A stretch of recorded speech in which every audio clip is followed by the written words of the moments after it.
Well, good evening. Well, late night horror fanatics. Welcome to I Shot Him Six Times YouTube horror movie channel, and welcome to another edition of the Late Night Creep here on I Shot Him Six Times YouTube horror movie channel. I greatly appreciate everybody who's going to be tuning in tonight.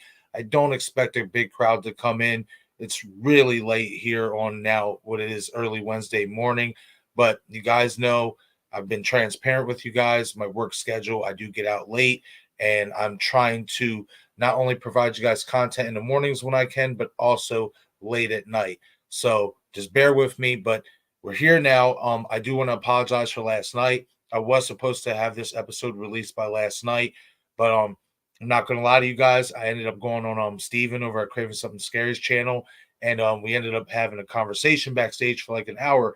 And it was cool to just catch up with my good buddy Steven. We haven't been able to link up as much as we'd like due to my work schedule, and he's very busy, so on and so forth. So I apologize for not going live last night, but I did want to catch up with my good buddy over there at Craving Something Scary. But I hope you guys all had a great day. I hope you guys are all having a great night. Anybody who's tuning in here tonight, I greatly appreciate it. Again, if you haven't done so already, please shoot the stream a like. It definitely helps out with the YouTube algorithm a ton. If you do happen to be a new viewer coming across this channel, please shoot that subscribe button as well as that notification bell so you get all the latest content updates to the channel. We have a lot to unpack here tonight. If you guys can see down there in the ticker, we're going to be talking about some SCREAM7. I'm going to be giving you guys my spoiler reviews for Exorcist Believer, A Wonderful Knife, and Thanksgiving. I was going to do a topic subject on The Exorcist Deceiver. There was a Screen Rant article that came out a couple days ago, basically touching on who could be the next director for the film. There was like 10 choices there to pick from. So I'm going to save that topic for another stream because I don't want to drag things out too much tonight, as we do have a lot to unpack here. But I do want to acknowledge everybody in the chat, and I do want to also say that I'm also streaming on Instagram. So if you happen to be viewing this on YouTube or Instagram, give me a like, shoot a heart. It definitely helps out with, the Instagram, following, as well as the YouTube algorithm a ton. I greatly appreciate everybody's support and everybody who's able to make it in here tonight, even if it's just to say hi, stop in. Again, I understand it is a really late night, so I don't expect to get a big crowd, and I don't expect a lot of you to hang out for the entire stream. Some of you might have work in the morning. Let's get here to some of your comments. What's up, Eric? I'm not surprised you're up, my friend. We are night owls up in this bad boy. It's good to see you, man. I hope you're having a great night. DJ Plays Favorite saying hi, saying new subscriber and new to your channel. Hey, I greatly appreciate it. That's awesome, man. Glad to have you here. I did see you commented last night, DJ, and like I said at the top of the stream here, I apologize.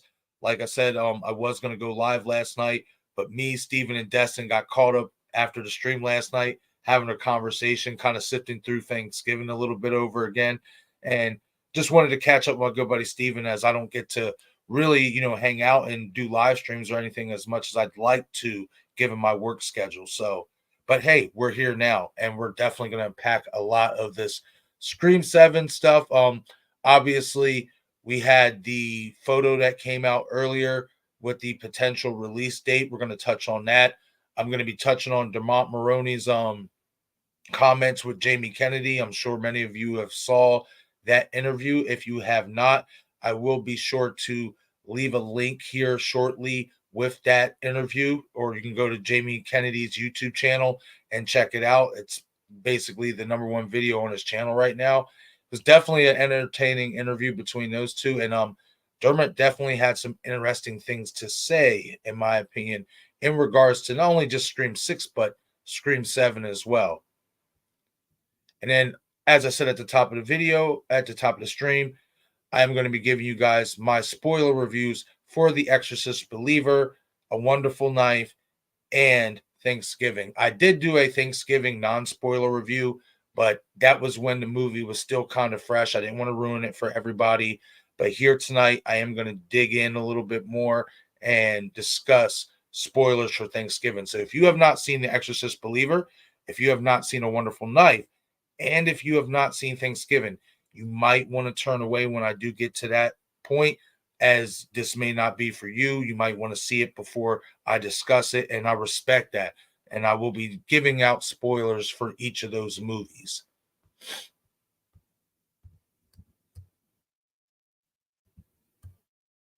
Check, and if you happen to see me kind of, tilt my head over to the side, so on and so forth, I'm just checking the Instagram, see if anybody here is tuning in on Instagram as well. I want to, be respectful to those. Oh wow, I didn't even press the live button on Instagram. I'm bugging, but we're live now on Instagram. So what's up, Instagram followers? If you guys are watching on Instagram, shoot the stream a like. It definitely helps out. If you want to view it here on YouTube, follow the link. you know, Come be a new subscriber. I would definitely love to have you guys here with me here on the channel. It's, you know, awesome, to be here at 2 o'clock in the morning. And, it's not a big crowd, but we got 4 people in the chat and 4 people watching, and it's a working night. So I am forever grateful and humbled by that.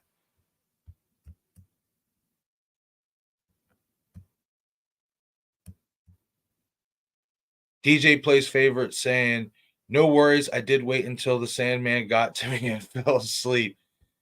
Yeah, again, I'm sorry about that, my man. And thank you for being understanding. I greatly appreciate that. Eric saying, no worries, man. I'm up for a while tonight. Awesome. That's what's up, man. That's what's up. Yeah, like I said, with my work schedule and all that stuff, being that I get out late, I want to do night streams, obviously, but basically any time after like 12:30, 1 o'clock in the morning is like the best I can do, unless it's like on my day off and stuff. And I do want to get more morning streams out there. It's just been a little bit difficult over the last week because we have had some maintenance men coming in, fixing up the apartment building, so on and so forth. And as you would assume, they're making a lot of noise. And I don't want that, in the background of the stream when we're trying to have a great conversation, so on and so forth. I don't want that to be a distraction. So hopefully here soon, once they're done putting in all their hard work, hopefully, they'll be done with it, whatever they got to do here. And then we can get back to some morning streams as well, some day streams. But alrighty, guys. So let's get into it. Let's not waste any more time here tonight. So earlier today, and I seen this bad boy drop when I was at work, but on Twitter /X, whatever you want to call it, I'd still call it Twitter. But Fun World, excuse me, released this image of Ghostface masks. But obviously, here, as we can see, the most important thing is what it says there on that big old sign. It says Ghostface returns in SCREAM7 2025. The many faces of Ghostface.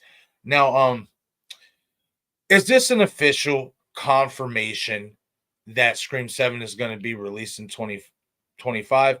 No, and it not really, but you do have to wonder, why would Fun World release this merchandise line for Scream if they kind of weren't given the okay to do so? I don't think if anybody, at Spyglass or Paramount, so on and so forth, if there was no if they knew that this film wasn't going to be done by 2025, I think something would have got said, to top merchandise vendors and sellers, of the Scream product. And the fact that Fun World, which is, correct me if I'm wrong, but it is definitely one of the top sellers for like horror movie merchandise and all that stuff. I just feel like, why would they release this if they didn't have the okay to do so? So I think, where there's smoke, there's fire. I think that it's not about if it's going to be released in 2025. When in 2025 is it going to be released? If, this is going to be coming out next year, exactly when next year. Is it going to be early next year? Are we going to get a January release date like we got with Scream 5? Are we going to get a March release date like we got with Scream 6 last year? When will Scream 7 be released in 2025? I think is the big question. And I personally would not be surprised if we got it in December of 2025. I mean, this upcoming in 2025 is going to be 29 years since Scream 1996 was released, which kind of almost makes me wish Scream 7 was coming out in 2026 just to in December 2026 just to match up with the 30-year anniversary. But of course, we really don't want to wait that long for another Scream movie. And hey, I mean, I'm on board with it. There has to be something there, right? In order for Fun World to drop this merchandise line, do they know something that we don't know? Is Scream 7 further along in the writing process and in terms of maybe some actors signed than we think? Maybe there's more here for Scream 7 than we know, and things are just really being, tightened up. Nobody's saying anything. Nobody is, trying to spill the beans. There's, no real leaks or anything on what's really going on. Everything's kind of, nip tuck right now. And I mean, I just don't understand why they would release that if they wasn't given the okay to. I mean, I would like to think, especially with Paramount and with Spyglass, if there wasn't any type of real confirmation or at least legitimate hope that they're going to release this film next year, why have Fun World release that? Why not try to stop them? So I do think where there's smoke, there's fire. I think that next year we could be getting Scream 7. It's not about where, it's not about next year per se. It's just more about when are you going to drop that movie? When are they going to start filming? I would like to assume that if it's 2025, you might have to start filming this year, towards the end of this year, especially if you're going to push it back further in 2025. Or maybe they might start filming in early 2025. I don't know. But I'd like to think you're going to start getting ahead of that. And maybe, there's more to it than what we know as of right now. It's interesting. But hey, I'm not knocking it. Let's go. I mean, I just hope that they're not going to rush into something and Scream 7 is going to be a bad movie, because then that could completely kill the franchise, at least for a longer time than what we would hope. So we'll see. But it's interesting. I'm on board for it. Let's go. I mean, hopefully we get some news here soon about what's going on with casting. Is Nev going to come back? Where are we going to go storyline wise? So if this came out, hopefully we'll get an update on who's going to be in the movie, what the story is going to be, or at least a hint of what the story is going to be, so on and so forth. But hey, I'm not going to knock it. I'm not going to knock it at all. I mean, 2025, I mean, let's go. I'm all for it. I do kind of hope it is in December, though, because I want this movie to kind of take its time, I don't want them to rush into anything. We don't have any cast members. We don't have a director. That's another interesting thing. That's why this is dropping this picture. Scream 7 doesn't even have a director. And we're saying this is going to be released by 2025. I don't know. Something stinks right now, and we're gonna find out what it is. Because that just doesn't make sense to me. We don't have a director for the film. We don't have no cast, but yet Fun World is dropping this line of many Ghostface masks with this big old sign that says Ghostface returns in Scream 7 in 2025. So we'll see. we'll see how this plays out. Hopefully, we do get an update soon. Leave a comment in the comment section and let me know what you guys think about that. About Fun World dropping that, as well as do you guys think that maybe there's more to Scream 7 than what we know? Maybe they're further along in this process than what we thought. Let me know what you guys think about that. It's interesting for sure, I will say.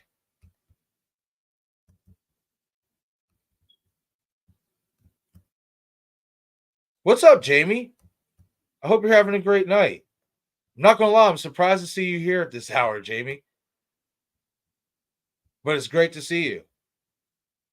And we have 9 people watching here at 2:20 in the morning. Wow, you guys are amazing. I did not expect that many to even show up this late. That's awesome. Let's see if anybody's here on Instagram. We have Joseph Omadi watching on Instagram. Hey, thanks, man. Saying hope all is well. I greatly appreciate it, buddy. Hey, Conrad, what's going on, man? Conrad saying on Instagram they should do Scream 7 like in 3 or 4 years. They shouldn't rush it. I don't know about 3 or 4 years. I mean, me personally, I wouldn't mind it if it did come out in 2026. Like I said, just to if you're going to drop it in December to mark the 30-year anniversary of the original film, I'm okay with that. But at the same time, Scream is hot right now. So kind of waiting that long, especially 4 years, might hurt the momentum. I mean, the momentum is kind of already hurt given what's happened, but there's still a little bit momentum there. There's still enough momentum to where people want to still see Scream 7 get done. So, but hey, I mean, I understand why you would say that, Conrad, honestly, because I mean, I don't want them to rush it neither, but we're going to see. We're going to see what happens. It definitely does kind of seem like they're putting a little bit of a rush on it, but Eric's saying January is really hopeful for next year. Huh. That's interesting. Eric, let me know in the comment section. Like, did you see something about that, like a rumor or anything, or is that just your speculation on that? Let me know, buddy. Eric saying personally, I don't think they can pull that off. I mean,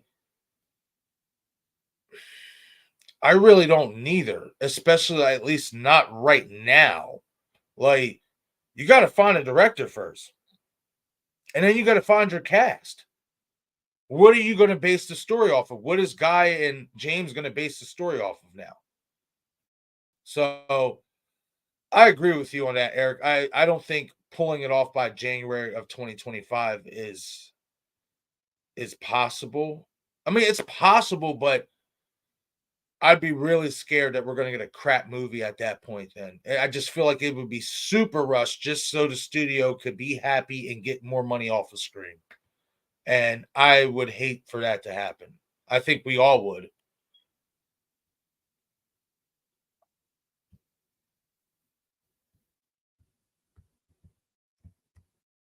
Okay. Eric saying, I think it's old because there was confirmation earlier that they would be filming this April. Then that changed. Yes. Okay. So yeah, you're talking about okay, so yeah, it would have to be. That picture would have to be a little bit old because I just can't see with everything that's going on in Scream 7 with the uncertainty, I can't see like them having Fun World drop a new line of merch, a new line of Ghostface masks, and allowing them to promote that the film is going to come out in 2025 still. So I think you might be right on that, Eric. I'm not going to lie, that photo does kind of look like I've seen it before. But then again, like we've seen so many photos and things come out and stuff like that. So, you know, it's easy to forget and let that get lost in the shuffle. But it does look familiar. You could be right on that. I mean, I think that would make the most sense because again, I just with everything going on with this film, I don't see how Fun World is allowed to market that is still coming out in 2025 when in all reality, we don't really know if that's true. So we'll see. Oh, okay. I see you, Eric, on Instagram too. Eric saying, let me know if you need a late night guest. Huh. Well, we might work something out here, buddy. We might work something out. I might do that.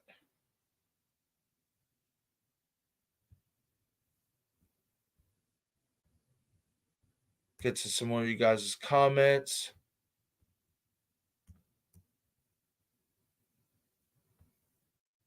Okay, I think I missed one of your. Yeah, okay. DJ said number one priority is find a director.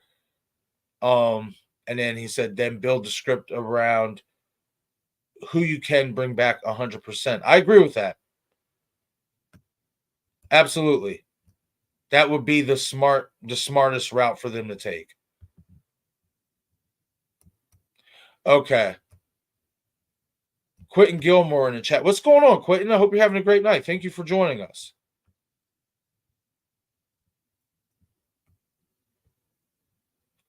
Someone said it was before everything happened. Okay, so yeah, that makes sense. Okay, got it. Got it. That makes sense why that picture, kind of did look a little familiar and why it was, why it has that big old banner promoting that the film's coming out in 2025. Okay, makes sense.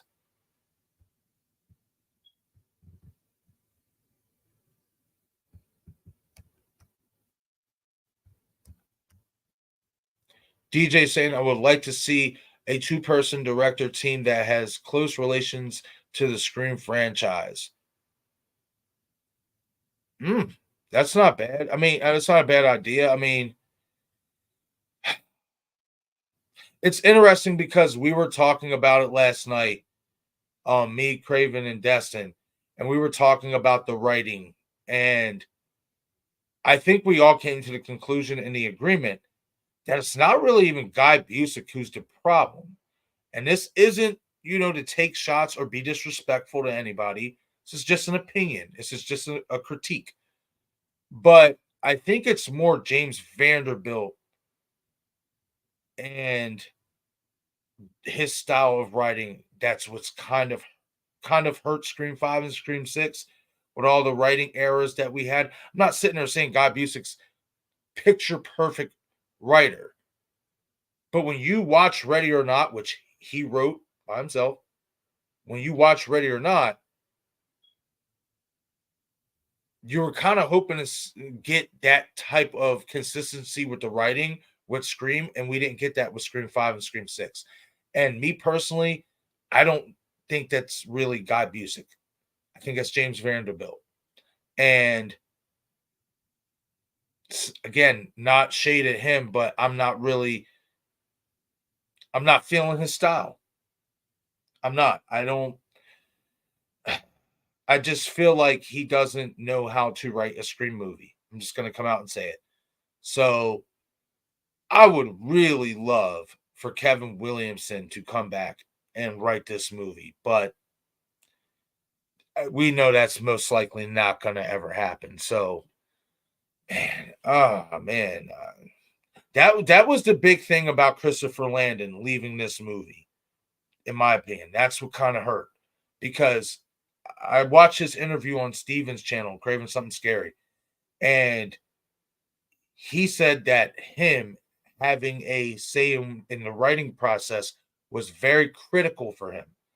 And I really, really wanted to see how that played out because I think Christopher Landon is a great director and I think he's a great writer as well. And I also would have liked to see how if some of those little writing issues we got in Scream 5 and 6 came up for Scream 7, what he would have done to tweak that and fix those issues. And now that he's gone, we're not going to get that. So let's all we have to do is put faith in Guy and James Vanderbilt and go from there. with the writing anyway, with the story for Scream 7. So we'll see, man. It's so sad that this franchise is going through this right now. It really, like, of course, we all miss Wes Craven, but times like these in this franchise is where you really miss Wes Craven doing these movies, because them type of writing errors wouldn't have happened, to put it nicely. Oh, that's right, Jamie. I remember you said you mentioned that to me and stuff like that. Well, you know something, Jamie? I know it bugs you and all that stuff, not being able to, sleep all like that. But you know what? I'm glad you're here. I'm glad you're hanging out. I'm glad that you can come here, hang out with me, and at this late night hour, and you have something to do. You have somewhere to be. You know what I mean? And just hang out and relax and chill out and enjoy the conversation. So I get it. It stinks, but I'm happy to have you here, friend. I am.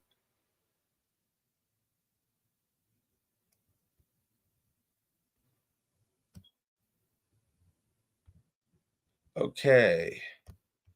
So I'm going to get to some more of you guys' comments, and then I think I'm going to end up sending our good old buddy Eric from the Bearded Entertainment here a link to come on.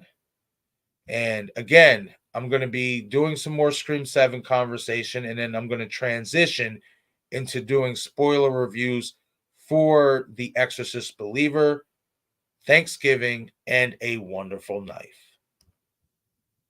Man, we're up to 11 people. We were up to 12, but we're up to 11 people watching at 2:31 in the freaking morning. Like, you guys are so gangster. You know that? I don't know if you guys anybody's ever told you guys that, but you guys are gangster. I appreciate it. It's awesome. You guys come to check me out at this late night hour for another edition of the Late Night Creep Hardcast. I love it. Hey, what's up, Dom? Hope you're having a great night, buddy.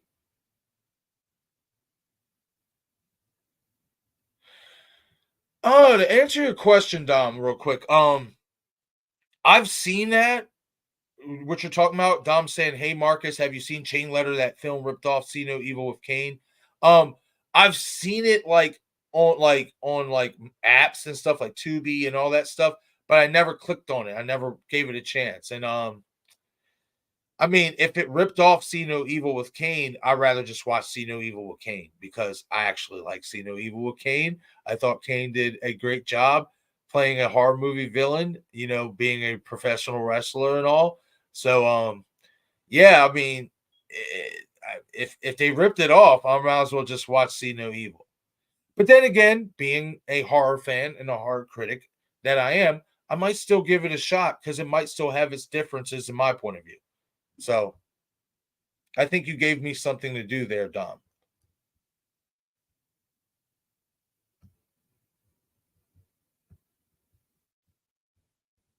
Oh, that's nice of you, DJ.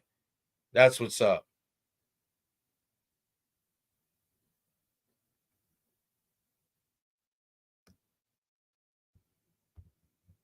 Oh, that's fascinating.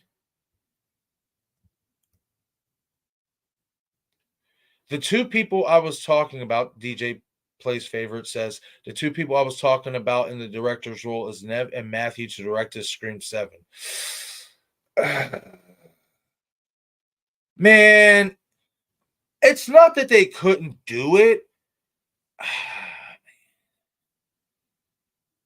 I feel like this. If you announce that Matthew Lillard is going to be directing Scream 7, then it's just going to give away that Stu is back.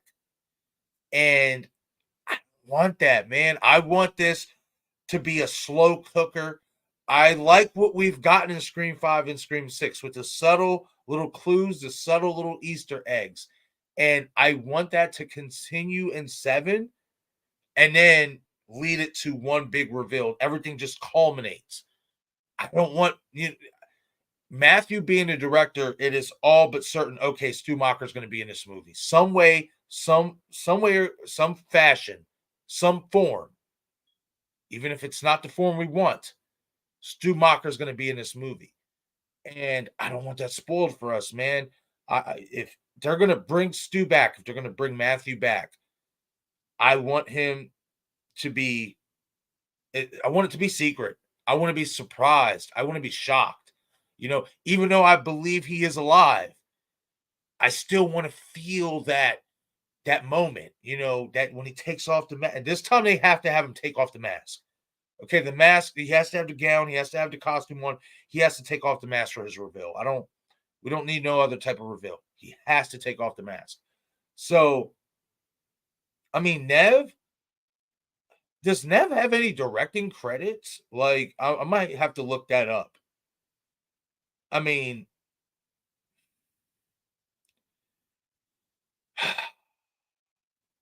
just, I just feel like they should find a director who's not only familiar with doing slashers, but is familiar with doing whodunits, but not whodunits that make it super obvious. We got to find a director who understands that when you do a whodunit, you can't allow the writing team to make mistakes that make it obvious who the killers are. And this is no shot at Radio Silence, but that's what they did. I mean, they were separate from James and Guy. They were separate from them when they were writing the script. They didn't have no oversight of the script, which I think was a big problem. It's a big no-no. And even they acknowledged it to a degree. They didn't like full out say, oh yeah, we didn't go over the script, but they basically was like pointing out things. Oh, well, this don't make sense. The Bailey thing, being a cop and using a fake name. They was even pinpointing stuff out like that too. And as directors, to me, that's not a good thing. It's not. You're supposed to point those things out. You're supposed to be right there with the writing team, going over the script, making sure things like that don't happen. So I want a director who knows what they're doing with slasher whodunits, who knows how to build suspense, but also knows how to keep us guessing and keep us entertained while keeping us guessing. So, and it's not saying that Matthew and Nev couldn't do that. I just feel like if you announce that Matthew is going to be a director on SCREAM7, there goes our Stu reveal right there. And Nev, I don't know if Nev will want to do both. Would she want to act and direct at the same time? I don't know about that. Not bad ideas, not bad choices. I could understand why you choose them. I mean, honestly, they are part of the Scream legacy, so they would know what a Scream movie feels and looks like. But sometimes that doesn't always transition well behind the director's chair if you're not used to being behind the director's chair. But we'll see. Checking Instagram real quick. Okay. Back over here. Yeah, he actually, Dom, I think Kevin wrote Scream 1, he wrote Scream 2, and then Scream 3 and 4, he wrote, I think he wrote a script for Scream 3, but then Aaron Kruger took over. And then the same was for Scream 4. So Kevin wrote scripts for Scream 3 and Scream 4, but his scripts weren't necessarily what they used. I think Scream 4's script for that Kevin had was more used than the one that he had for Scream 3. Because I actually went back and read some of the rough draft script dialogue from Kevin's script for Scream 4, and it is very identical to what we got in the movie, but there definitely was some things reworked and tweaked around by Aaron Kruger. So Kevin, in all honesty, he's only really written 2 Scream movies. But he has had a producer's credit, if I'm not mistaken, as well. I know in Scream 5 and I think Scream 6 he did. Correct me if I'm wrong. Let me know in the chat. But yet subsequently he did write almost every Scream film, but Scream 3 and 4 he didn't get credited for it. It was Aaron Kruger who came in and tweaked what he started and then went in the direction he went with.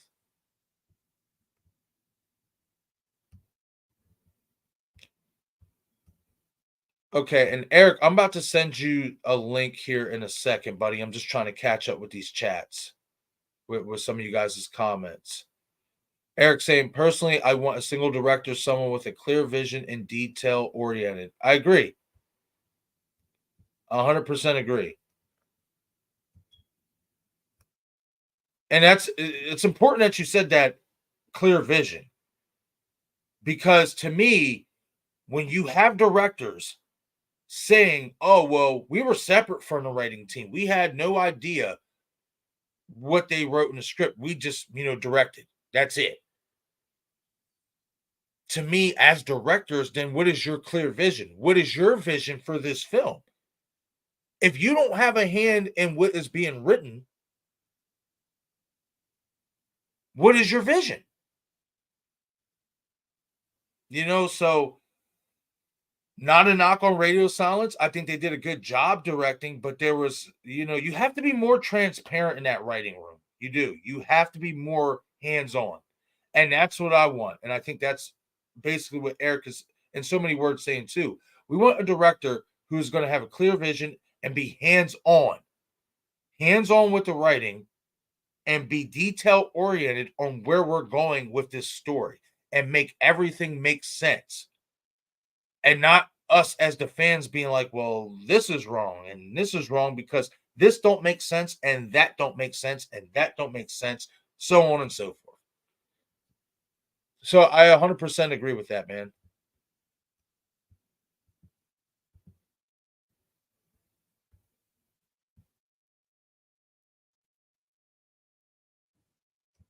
He was a master. He's a master, man. Listen, there's only so few Wes Cravens, John Carpenters, James Wan's, Argentos. There's only so many of those that can come around. Like there's just certain people have that special trait on how to make good horror films, how to make suspense, how to build suspense. Like there's just some people that have that gift. And Wes was one of those people for sure, man.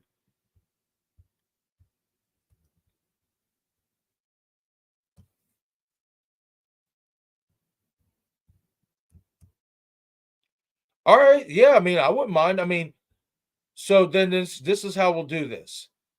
I'm gonna bring both of you guys on, and then when we get to the spoilers and the reviews and stuff, we can all, go around, give our opinions on what we think about, Exorcist Believer, A Wonderful Knife, Thanksgiving, spoilers and stuff. So if you don't want to be spoiled, if you haven't seen those movies, you might want to exit when we get to that point.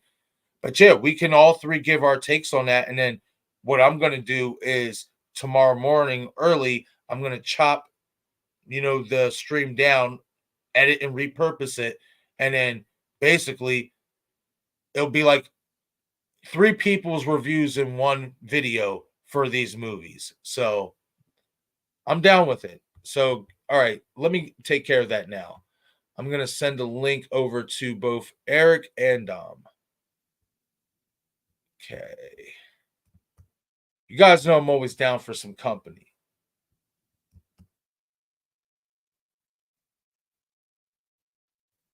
Okay, so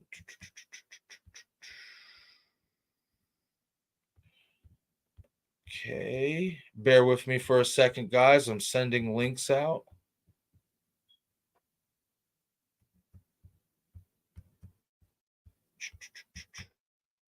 By the way, if you haven't done so already, please shoot the stream a like. It definitely helps out with the YouTube algorithm a ton. If you happen to be a new viewer coming across this channel, like DJ, shoot that subscribe button as well as the notification icon so you get all the latest content updates to the channel.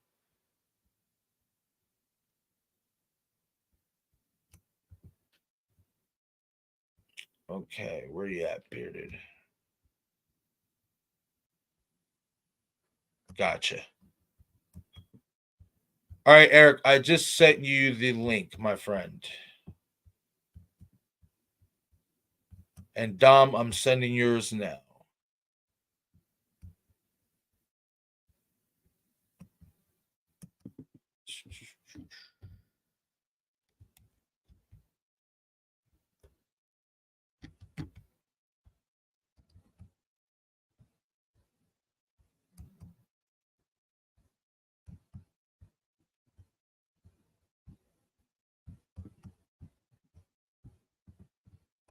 All right, boom, got that done. All right, so now on to our next topic here.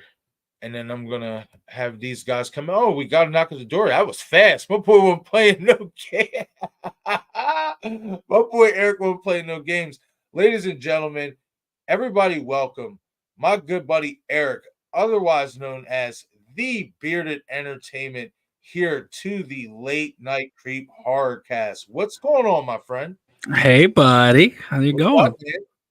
Oh, I'm chilling, man. I'm glad I was able to, finally get the stream done here tonight. I've been wanting to go live here for the past few days, but just it hasn't lined up. But it lined up tonight, so it's I had it open over here. Like I was working on some stuff for my channel. I had yours open. I was like, oh, I'll listen to Marcus while I work on some stuff. And then, you know me, man. I hear someone talk. I was like, oh, dude, I got a comment for that. Oh, I got a comment for that. It's completely stopped working on my stuff. Like, what are we doing over here? Let's go. It's addicting, man. It really is. I've been going through the same thing. Like when I'm watching everybody else, even if I'm at work or something, and I'm like, I'll check on YouTube. I'll plug my Bluetooth my Bluetooth speaker in so I can hear, and I'm like, oh, everybody's on or whatever and stuff like that. You know what, man? I'm busy right now, but I'm just going to carry my speaker with me so I can just listen.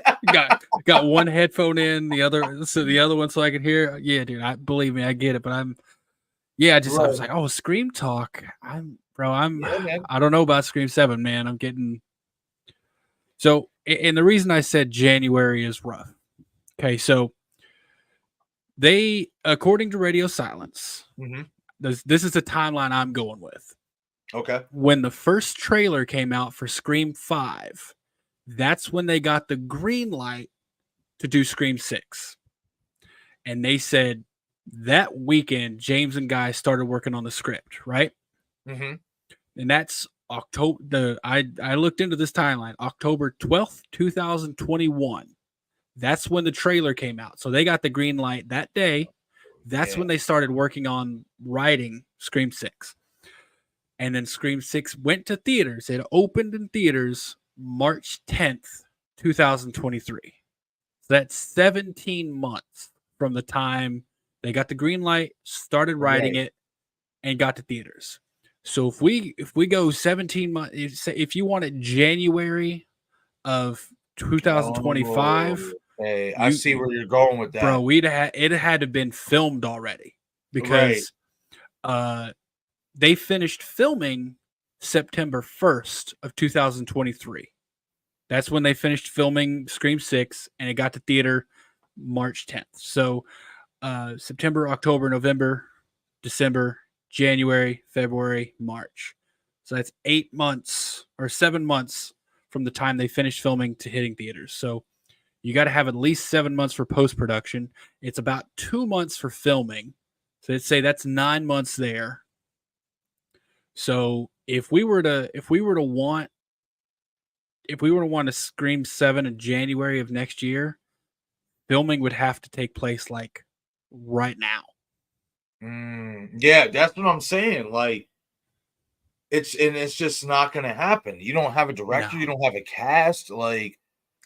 And not only that, with the firing of Melissa and Jenna, or firing Melissa, the quitting of Jenna, as of right now, according to Jasmine Savoy Brown, I'm sure you saw that. She said she hasn't been contacted about it. So there's one part of the core, or a third part of the core four, who's not coming back apparently. As of right now, you don't have any returning characters, which means you have to do a story from the ground up. Yep. So that means you're not even don't have a director, don't have a cast. You don't have a story. if your story was going to be, and let's be honest, SCREAM7 was going to be about the core four. Absolutely. So now that that's gone, man, you don't have a story. So you got to start writing again. Right. And that's what scares me, because if they try to bust out a story in 2 months, dear God, it's going to be full of holes, bro. Like, it just, the biggest thing, and you read my comment there, detail oriented. Right. Please be, because that's what is so good about the original Scream and Scream 2 and Scream 3. Like, I can watch Scream 1 and still find new little things about it that I like. And it's the opposite with Scream 6 for me, man. I'm going to be honest. I watch Scream 6, and each time I do, I find more things that don't make sense and that I don't like. Right. So, like, I just take your time with this story. Give it the attention it needs and deserves. And there's a good screenwriting trick that a lot of people, Hollywood especially, doesn't like, because it takes time. Write a draft and put it away. Don't look at it. Don't touch it. Don't edit it. Nothing. Just put it away for a month, 2 months. Like, freaking Taika Waititi was talking about this, and he said he does it for like a year. He'll write a script and then put it away for a year, and then open it and read it. And you're gonna be looking at it with a fresh set of eyes, and you're gonna be like, okay, this is shit. I need to fix this. And they didn't have time to do that with Scream 6. Nope. And that's why we end up with Bailey or Kirsch. Yeah, and it's funny, we're gonna talk about that too. Did you watch that Dermot interview with Jamie? I haven't watched. I've seen people talking about it, but I haven't watched, because here's the thing that I was thinking about, because I've made a video about this, because there's been people saying, oh, well, I think the biggest and the closest theory I've heard that makes it, like, that could explain it, is that Bailey is his name and Kirsch is the mother's last name. Okay. And that's a theory I heard, and I'm like, okay, here's the problem with that. What happens when a murderer is caught, either alive or dead? What happens at that point? What are the cops going to do? They're going to look into that person. Right, exactly. They're going to be like, okay, who is this guy that just murdered 6 or 7 people? They're going to find out his identity, because everyone's like, oh, what if Richie Kirsch was actually just a fake name? Bro, you're going to tell me that in 2023 or 2022 is when Scream 5 came out.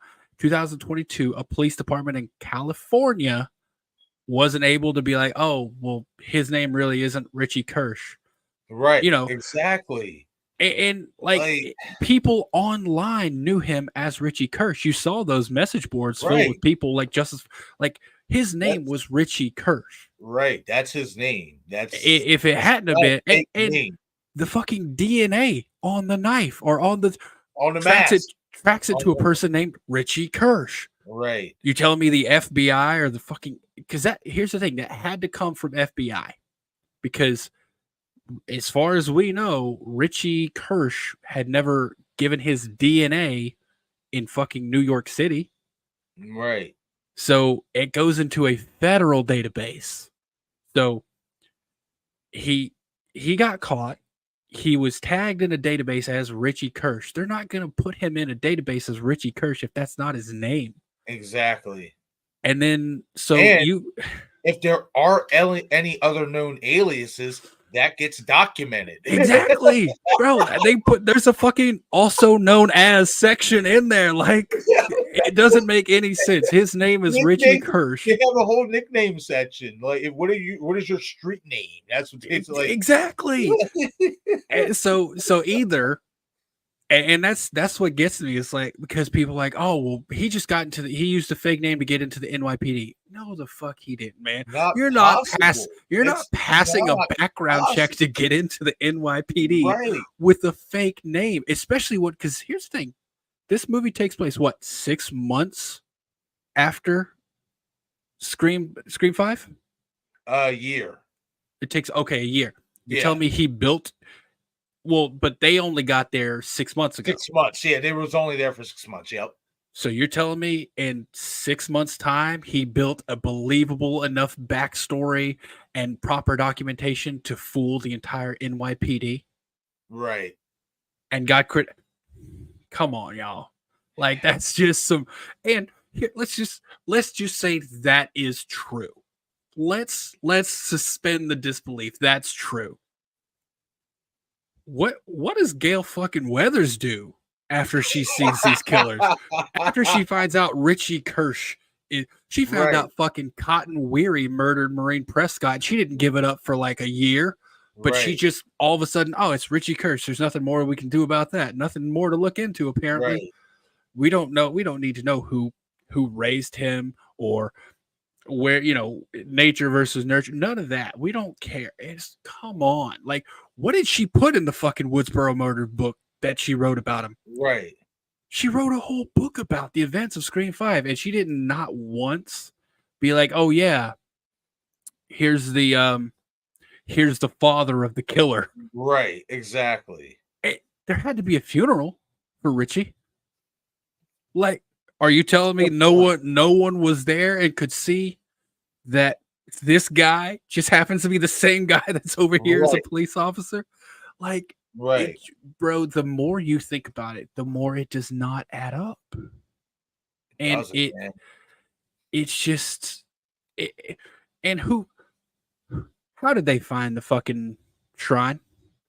Can someone explain to me how it works that they found the shrine? Can you tell me? I can't. I still am mind boggled.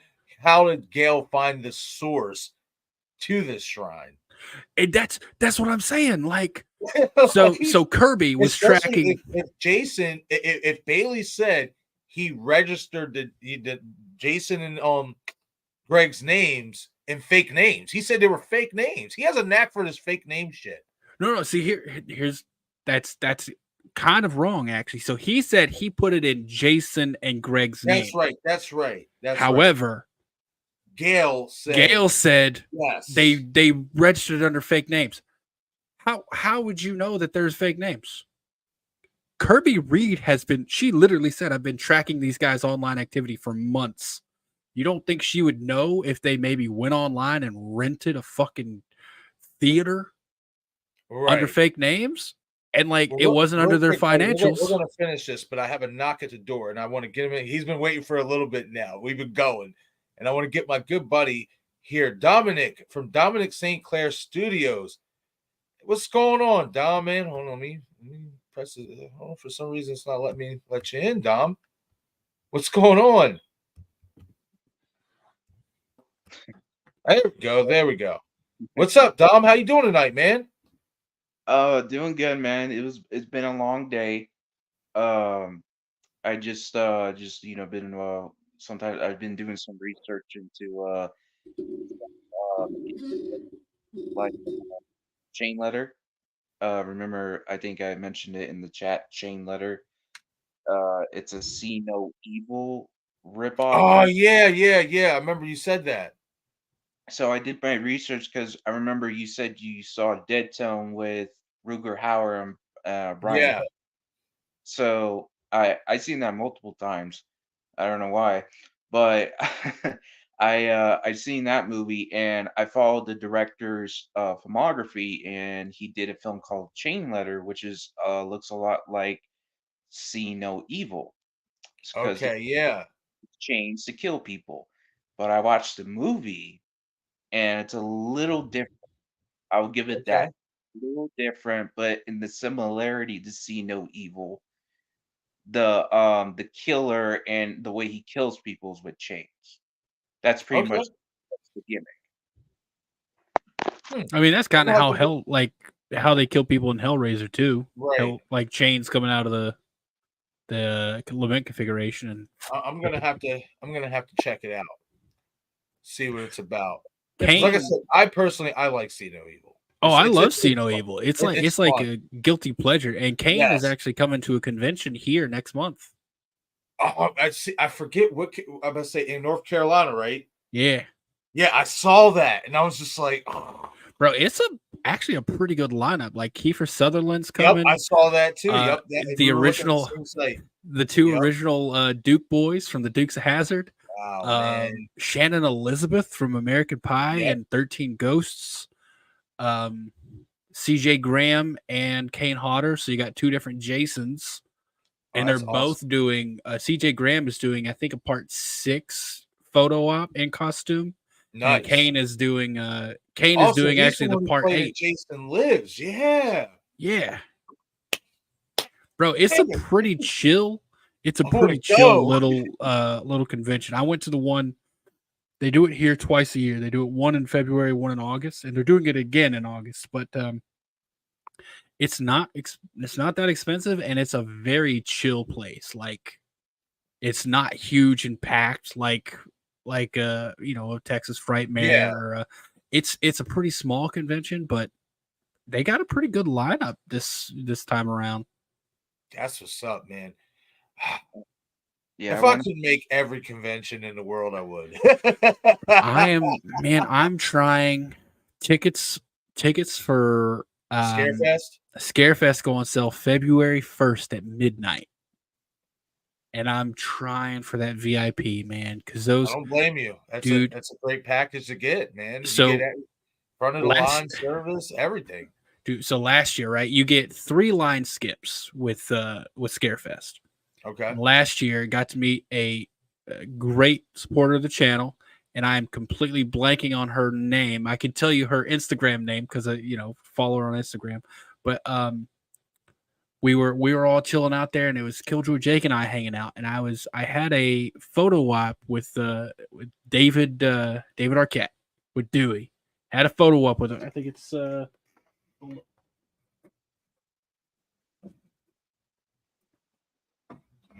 had a photo op. It's me and my cousin John with old Dewey. Oh. He was so cool. Oh, hell yeah, man. Yeah, but David's cool, man.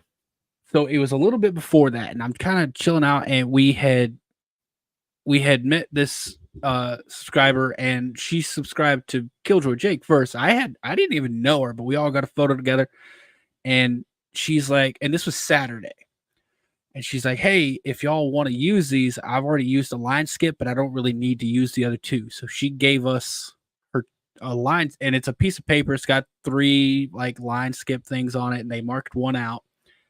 And we're like, yeah, we'll use them. So, because you can go up in 2 people at once to meet the celebrity. So I'm like, bro, you want to go meet David Arquette? Hell yeah. So we walked up, and I'm like, bro, we could just go get a selfie with David Arquette. We each used the line skip, went up together, split the payment, and met David, got a selfie. And dude, he was so chill. Like, yeah, Scarefest. I'm gonna say I got to do a photo op with him. What was it 2022? Was it? I think it was the Monster Mania here in Maryland. That sounds about right. Yeah, Monster Mania, Maryland. And yeah, he was man. No, it was the one in Jersey. Actually, it was the one in Jersey. That's right, because he was at that one. They got another one of those coming up in March. Yep. Yeah, it was the one in Jersey, because I remember Killjoy hooked me up with his band or whatever and stuff like that. So, and that was before, because that's when we had the debacle with the barcode for the ticket you sent me and all that stuff like that, and then we got that fixed. That was on me because I had 2. But it was cool though, because Jake was like, "Oh, dude, I'm only going to be down here for the night. Just take my band or whatever and stuff." And that's all I wanted it for, was to get that photo out with David, because I already had it scheduled. So it's crazy, because right after I got the photo out with David, I lost that armband. I lost that shit. So it was meant to happen. But David was cool, man. And Scarefest, I'll say it now, man. Scarefest has been the best convention I've ever been to. Nobody said that, dude. It was just such a good time from start to finish. there was plenty of room to walk around, even though it was kind of busy sometimes. I was in my Rob Zombie Halloween Yeah, Michael I've cosplay. seen them pictures. Dude, Yeah. I took like 40 pictures with people just like stopping me to ask to get a photo. A lot of parents wanted photos with their kids. That was interesting. So like you have just like big old Michael taking a photo with the I made Taking a my photo own with the fan, man. bro. I made my own custom, like I 3D printed a knife and finished it so it looked bloody. And Nice. I don't like buying the pre-made stuff because it never looks good enough for me, in my opinion. So like I made my own knife and I thought it looked great. Like the whole costume I was very proud of. And but yeah, a lot of parents like, oh, you take a picture of my son, and it's like this little kid. I'm like, sure. And Well, I real quick before we do move on to this next topic of Dermot Mulroney's interview with Jamie Kennedy, Dom, I do want to get your thoughts on what I talked about early here in the stream about that. I don't know if you've seen it, but I'll pull it back up here real quick about that Fun World photo that came out earlier that had the entire Scream fan base buzzing because of this.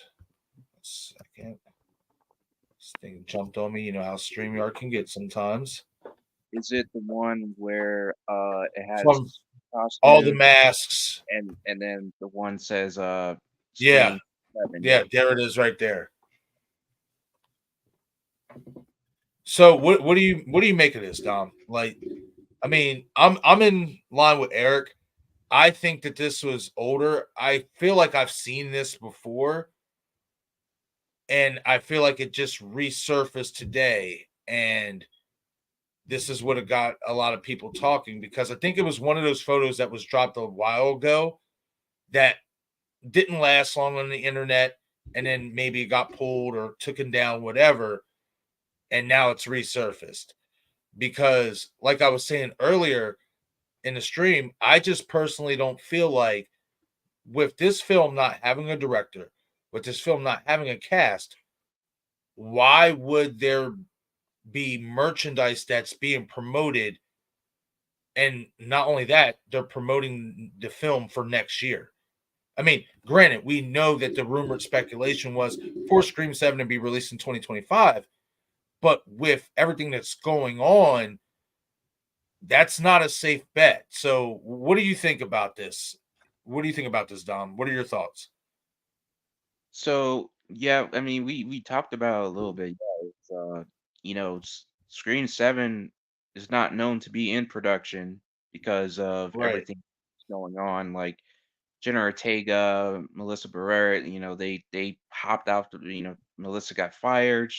Jenna, hopped off. So how you're gonna continue the story of the core four if you don't have the core four in full? You know what I'm saying? And that's just something that kind of boggles me. So, and Bearder said, they have to redo like they have to make a new story if that's the case. And I don't think they're in production at this point. If they're gonna start going into like writing mode, when you're writing, you're not in production. You're just writing. You know what I'm saying? You're not even pre-production yet. Right. So you gotta think about this. Like, there's not a for sure date or for sure year of what's gonna come out. 2025 maybe, but I don't think it's gonna be 2025. It may be, maybe not. But this is a very, very ballsy move from Fun World. I don't know, is Fun World an actual organization or is it just some made up thing? No, I think it's basically like it's an actual like it's an actual organization. Like I think they basically promote a lot of like horror movie merchandise and stuff like that, costumes and all that stuff. Okay, well, I don't know what they were thinking, but I'm okay. honestly thinking this is older, like Eric said, because I feel like I've seen this before. I do. I feel like I've seen this photo before, and that And apparently, after it came out, a lot of people said this photo was dropped before everything happened with Scream 7, which, in my opinion, makes a lot of sense because I just can't imagine the studio, Spyglass, Paramount, all them being okay with this promotion when there's no director and there's no movement right now for Scream 7. None whatsoever. Mhm.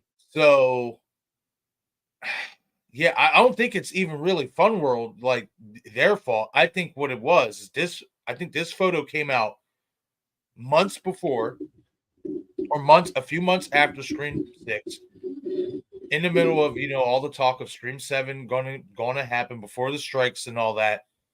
I think this photo was posted, and then obviously it either got lost on the internet or got taken down, and now it has resurfaced. Yeah, see, I didn't know that this photo, like, was shown before. You know what I'm saying? Like, I never Right. seen this photo before, so I That's what I like. I feel like I have, but I can't like. I'll put this way. I'll go as far as to saying I know I have, but with all the stuff that we cover and all the photos and stuff we break down, this something like this will get easily forgotten. Well, here's the thing as well. Like thinking about this, let's count backwards. Right. They're saying 2025. If like December 2025, it's easy for them to make December. Like Yes. because even if they have nothing, they're starting from scratch Right. completely. If they start writing a new story right now, they could make a December release next year. Like that's not hard. That wouldn't be that hard Oh no, because that wouldn't be hard at all. like I said, if they're following the Scream 6 timeline, you count back 17 months. So if you do December of next year, so December of this year would be 12 months. November, it's hard for me to count backwards, but I would guess by like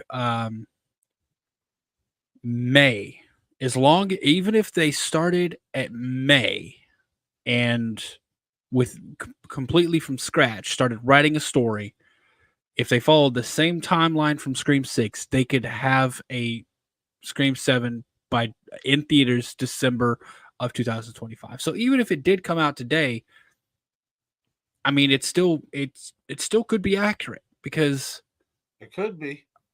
I do think we're getting a 2025 release, even if they don't have anything right now. I do still think we will. Now, do I think that's the best idea? Not necessarily, but I think if they've got good people on this, starting from whatever they already had, they will have a 2025 release. I would be surprised if it got pushed to 2026. Now, for me, it would make sense to do that because 30 all years. the all the hype all the hype you're hearing about, right? Like, Right. well, Jenna's no longer in it. Melissa's Right. got some hype behind her now. She's not in it. I saw that Nev actually was originally not supposed to return to her series Lincoln Lawyer, but she actually did return. So Nev has got a little bit of hype behind her. Right. Like, if man, I think they need to capitalize on Matthew Lillard's performance from fucking Five Nights at Freddy's. Get him in it, but you got to have Sydney if you're going to have Stu. Right. So I think most of the hype that's around the movie, if I'm being honest, is gone because those characters are gone. Like Jenna's not going to be in it, so anyone who would be showing, and now you will still have some people who don't know, like people showing up to Halloween 3 and being upset that there's not Michael. You might have that with Jenna. Like Right. people who were big fans of 5 and 6 showing up to see Jenna and then realizing she's not in it. That will Right. not do well in terms of like them scoring it, them giving a rating, but it'll get them to theaters at least. Yeah. Not lying on that, man. We'll see how this plays out. It's interesting. It's definitely an interesting conversation. We'll see. I'm almost kind of hoping that it does mean something, and maybe, you know, like I said earlier, there's more going on than what we know. So we'll I can see. tell you from Production Weekly, because I do have a subscription to Production Weekly, there hasn't been any updates for I a didn't think so. while. Yeah, there has, and that's like a that's not like a rumor mill. That's an actual like industry publication. So if there's something going on, it would be in Production Weekly. Even Yeah. if they don't announce like who's going to be in it, because that's the thing. They even for 5 and 6, they didn't do that. Like there wasn't like full on cast announcements in it, but you know, that's not really the job of Production Weekly. Production Weekly is supposed to show you information about where it's going to shoot, when it's going to shoot, and who's Right. already attached to it, so that you can show up and get a job and work with those people on the production side of things. So if it was going forward, if there was like a new date, it would It be in would be Production updated, Weekly. just like when they updated about Guy coming back. Exactly. And that's the last update was they removed Christopher Landon as the director and they added Guy Busick in there as a writer. Right. And the next issue of Production Weekly comes out tonight in about 15 hours. So if there is something in there, I'll let you know. Yeah, please do, man. And we'll see what's up. Dude, Let me get to some of these comments real quick. Jamie said, if you're still here, Jamie said, I am super happy that you're streaming. I was starting to go looting too from watching too many America's Got Talent fail videos. That's great. I'm did glad the fail too. Like I videos. said, it's been rough, you know, to get on for the last week. Like I did, you know, the relaunch of the podcast last week, and then I did the first episode of the Late Night Creep, and then unfortunately wasn't able to stream since then. But I'm definitely glad I got to come on tonight. I am going to scroll down here, fast forward to these comments because I know I am far behind. I do want to say what's up. And if you're still here, Kyle, I greatly appreciate you stopping in, my friend. From Flets Movies and Pop Culture 13, saying, hey, Marcus and everyone, what's going on, buddy? If you're still here, thank you for joining us here on this late hour. You know, I started off the stream by myself, but then, you know, Eric and Dom offered their services to come on with me. So we here now. Okay, so all right, now let's move on to the next topic that I have here. And it's some more Scream related conversation. And yesterday, and this was actually dropped. Well, this was actually, you know, brought to my attention after Steven and Destin and me got off Steven's stream last night and stuff about Jamie Kennedy interviewing Dermot Mulroney. And the caption of the video was Dermot's, you know, Scream theory, SCREAM7 theory, something like that. That was the title caption. So that was another reason why I was like, you know what? I'm going to hold off last night's stream and push it to tonight because I do want to watch this interview and I want to see what Dermot had to say.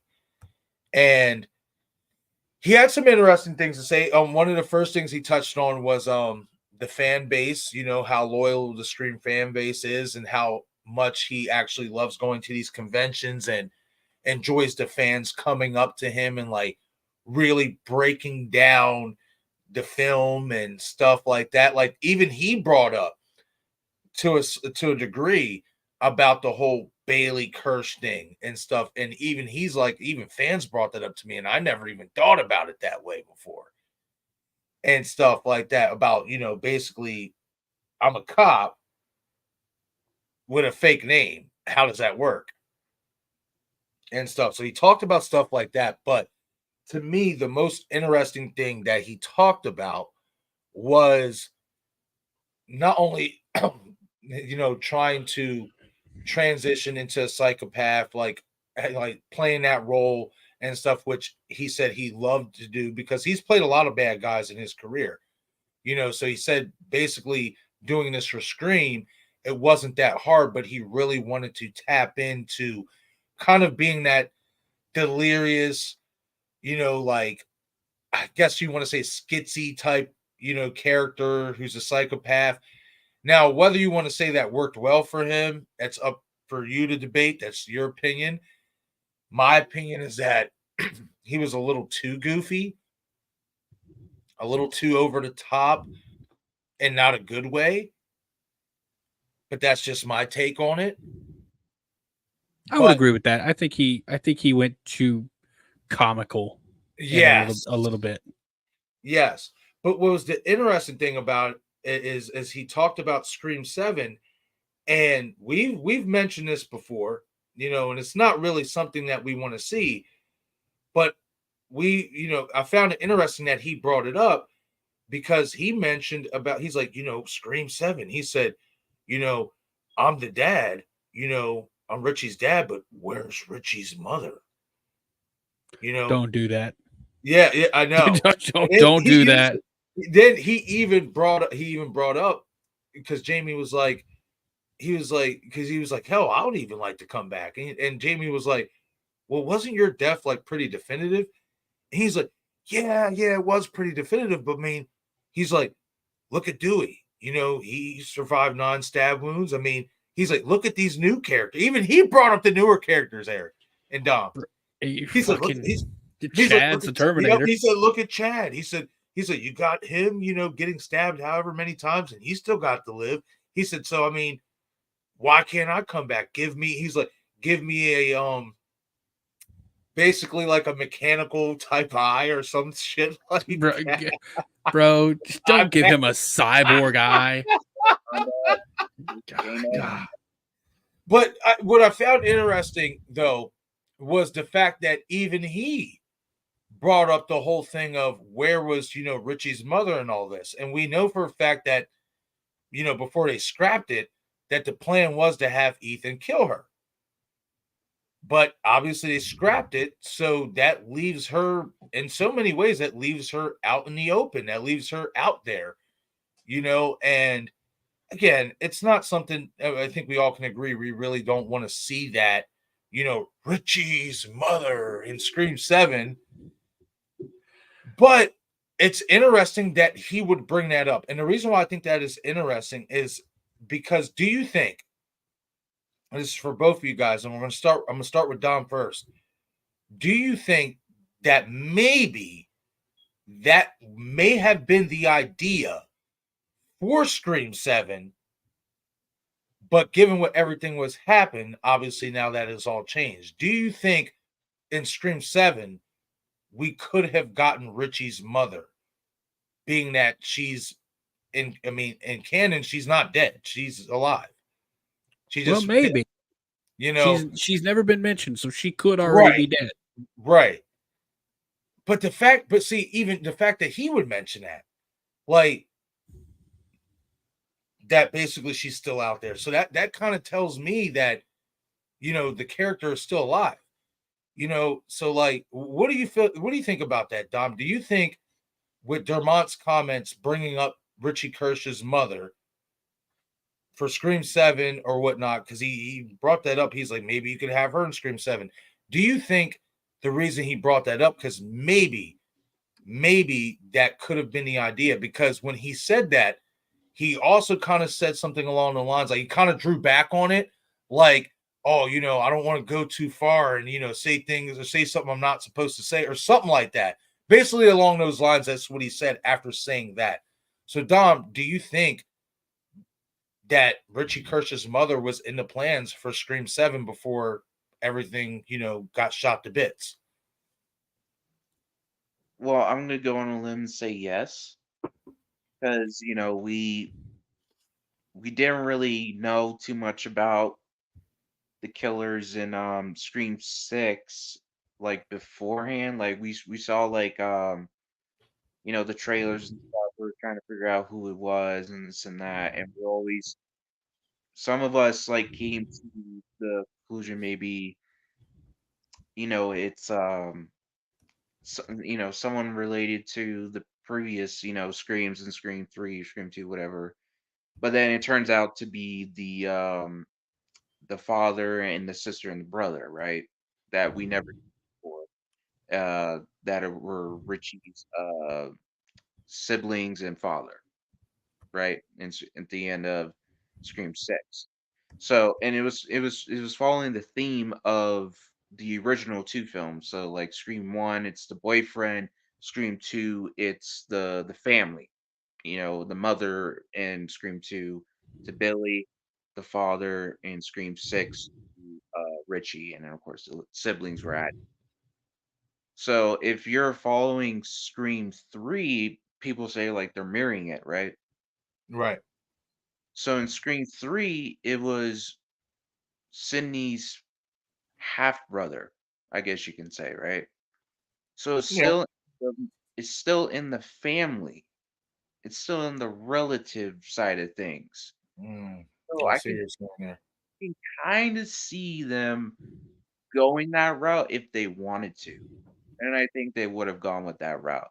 Now everyone was talking about the whole Stu situation. Scream 7, Stu comes back and he's turns out to be the mastermind, or that's what we think. That's what everyone's saying. Like he's gonna be the mastermind, this whole thing, he set it up, or he's gonna end it all right here. Um it may be, but I like what you just brought up. I think that kind of might have been the story that they were going if they're going to continue with the core four. Because I feel like with Matthew or with Stu, it's more related to Sydney. You know what I'm saying? I think they're Right. more related to each other than Stu is when it comes to the core four. You know what I'm saying? That's just my thoughts on that. Okay. Eric, go for it, man. What are your thoughts on that question I asked Dom? Do you think that, given what Dermont had said, do you think at any point for Scream 7 the idea was to introduce Richie Kirsch's mother in that film? No, I don't think it was. I think they want to get as far away from that as possible because it would highlight their mistakes in terms of naming even more. And if they do that for Scream 7, they would literally be making the exact same movie over again as they did in Right. 6. Hey, you killed my family. I'm going to come kill you for it. Now, 3, what Dom said is true. They are mirroring it, but 3 was distinctly different because it wasn't a relative of a previous killer. It was the relative of the protagonist. So they could do something like uh, they could have Kara's father, who was Sam's stepfather. Obviously Sam wasn't really related, and he found out, and from all Yep. we know, he left. Now there are some people out there who, without any possible evidence, claim that Sam actually killed this guy, but there's no evidence to support that whatsoever. All we know from the evidence provided is that he left. Right. There could be a story there. It's the protagonist, it's someone, vaguely related to the protagonist coming back to get revenge for something else. And so there could be that. But no, I don't think they would do the Kirsch/Bailey mother, because it's just redoing part 6. And as much as I don't think they're being very original, that would be copying themselves. Right. And if okay, say Richie's mother did want revenge, why wasn't she just there in part 6? Right. Like, having a whole nother movie where it's the exact same thing. It's the parent of the ghost face from another movie. That would make 3 out of 7. That would make almost 50% of the movies the exact same motive. That's not. Don't do that. Don't Right. do that. Like, be, for the love of all things holy, get something a little bit original. Right. Now, if there is one way, in my opinion, it could work with her, And that's if you did have Stu.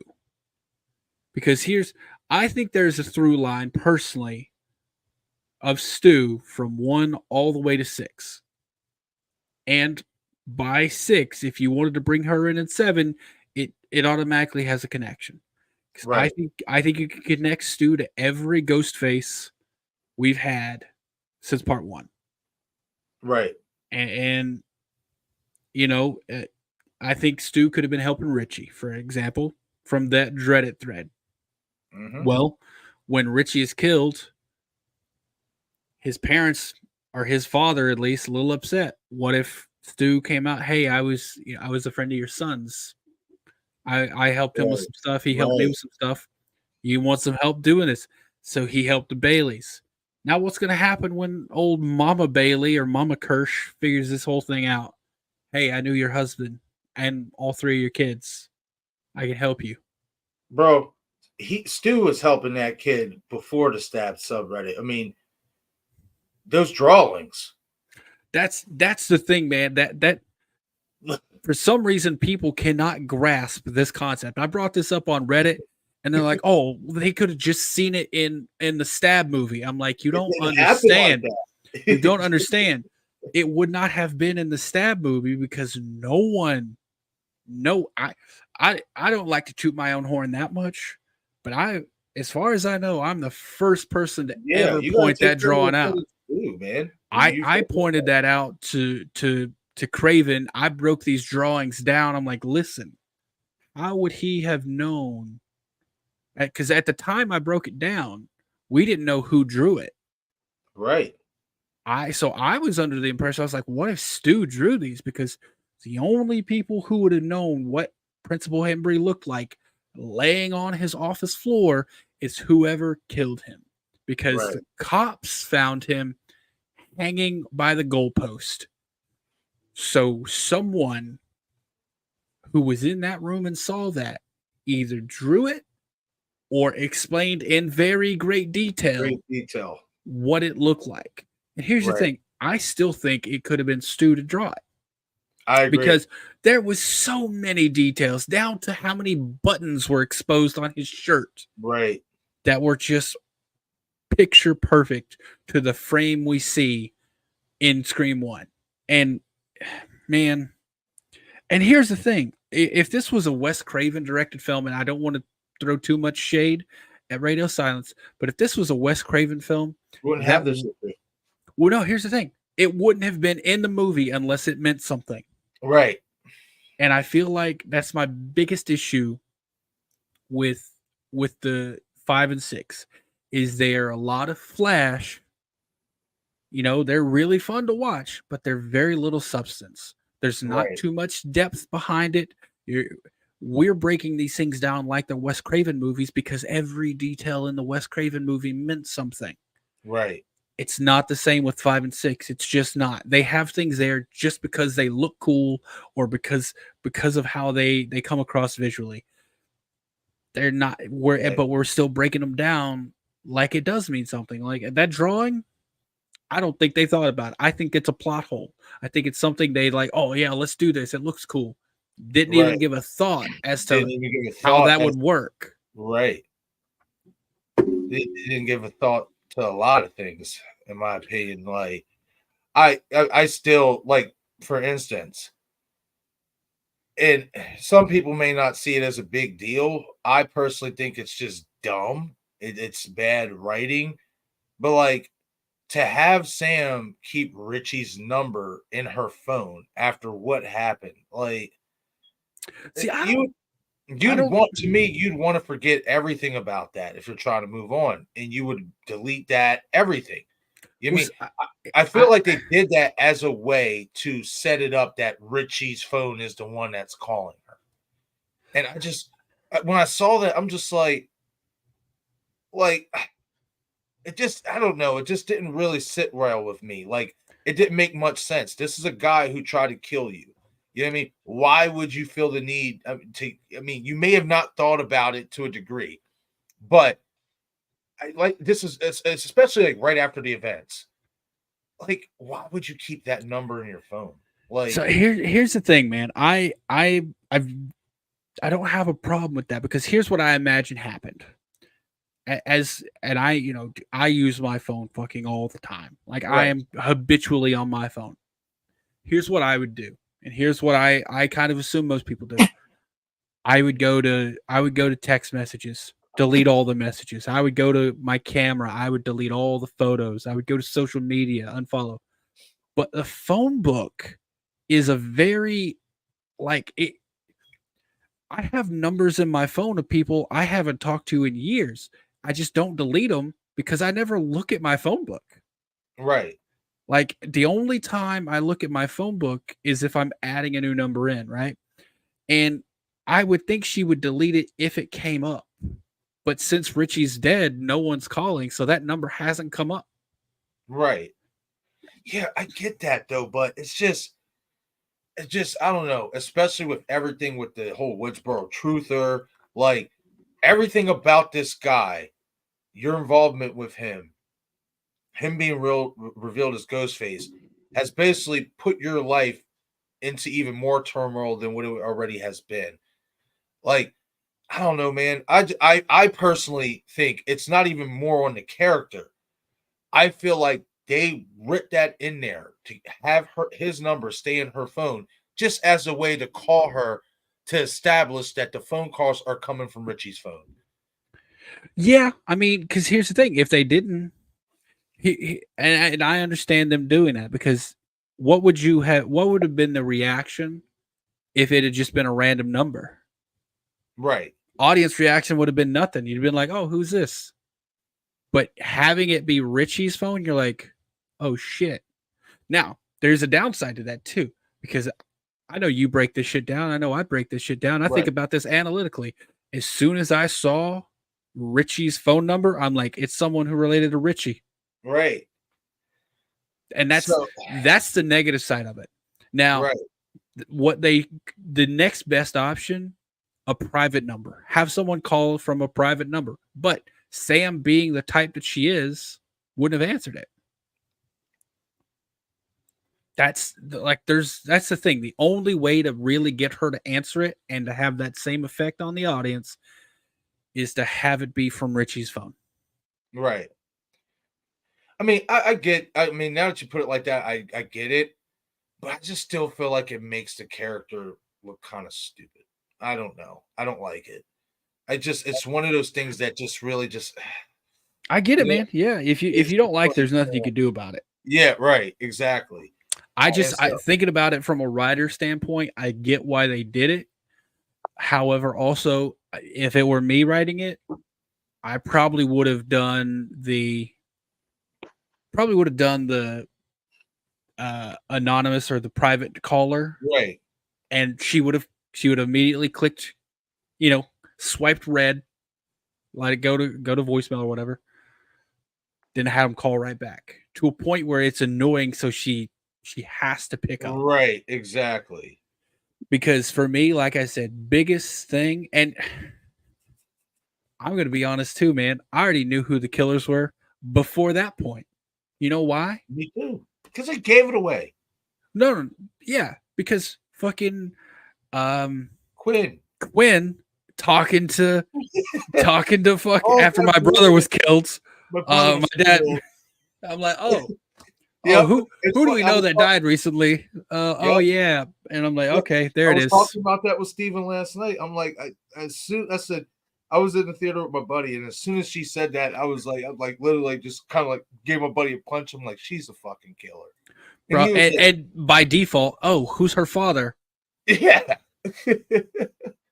Like it's crazy, and that's stuff that needs to be cleaned up for the next film if we get a SCREAM7. But I'm not gonna lie, guys, go check out that interview with Jamie and Dermot. It was interesting. I enjoyed it. Dermot's a character. You know what I mean? Yeah. He had me laughing for the most part in that interview. But I will say this about that interview with him. And it was refreshing to hear him say, even if it doesn't make sense, but the fact that he would want to do another Scream movie, it lets you know how much fun these actors who be a part of this franchise when they delve into that character, into that role, they want to come back and do it again. Yeah, that, and not even that, just that obviously, but he's just so excited about it. Right. Like, Right. eh, That was it for me, Eric. Like how seeing that excited he is. yes, seeing that enthusiasm, I was just like, see, man, like if only they would have just made him, like, I love that enthusiasm. I feel like they could have made his killer like that, but serious, enthusiastic. You know what I mean? Like, and that's where I feel like it was missing with him as a killer. You know what I mean? Like, yes, you see the enthusiasm, you see the, the craziness. You know what I mean? Especially, him being a father, losing his son, so on and so forth. I just wish they would have dialed down on the and stuff like that, man. You know what would have been better? If I were to do Scream 6, given the characters and everything we had, he's not a killer, but his two kids are. Okay. And he's conflicted because now he has the opportunity to take out Sam, who has killed, at this point, 3 of his children. Right. And he's got a fucking moral conflict. Like, do I uphold the law, which I've sworn to do? Right. And like, look at this in this way? But see that, obviously there's some problems with that, because at that point we would know we would have to know that he's the father of Richie. So yeah. So yeah, it's rough. There's really no way to do it in my opinion. There's no way to do what they tried to do perfectly, and I'll give them this. You know what? I'm not gonna give them that. Never mind, because it was, bro. It's not. It's nothing. I was gonna say, like, trying to do something different, but they kind of didn't. They tried to, in my opinion, and I can't fault them for this, because Scream 2 was a damn good movie. In my opinion, it's the best sequel. They took that and they're like, okay, what can we change to make this modern? Right. And I don't think they did enough to do that, because really they gave it 3 killers. Right. That's it. Like, but in doing so and trying to fit that format, they messed up the story. Like, anytime we go back, I hear the biggest complaint about Scream 2 is the fact that Debbie Salt isn't there a lot. And I'm like, that makes sense though. Like, the more she's seen, the more likely people are to figure out who she actually is. Right. And like, she interacts with Gale seconds at a time. That's it. Maybe 5 times the entire movie. She never interacts with Sydney, because you see what happens as soon as Sydney sees her. Yep. She's like, wait a minute, I recognize you. Yep, Mrs. And Loomis. That's fucking perfect. And they tried to do that, but it doesn't work if you have the person front and center. Like, how? And they complicated it even further by making that person part of the police force. Right. Like, so now you're saying this guy got into a police force using a fake name. No one knows who he is. No one, and that by relation, that means no one knew Quinn was Richie's brother or Richie's sister. No one knew Ethan was Richie's brother. You're telling me in 6 months of dating, fucking Sam never once talked to Richie about his family? Right. Sam never once found out Richie had a fucking YouTube channel about stab movies?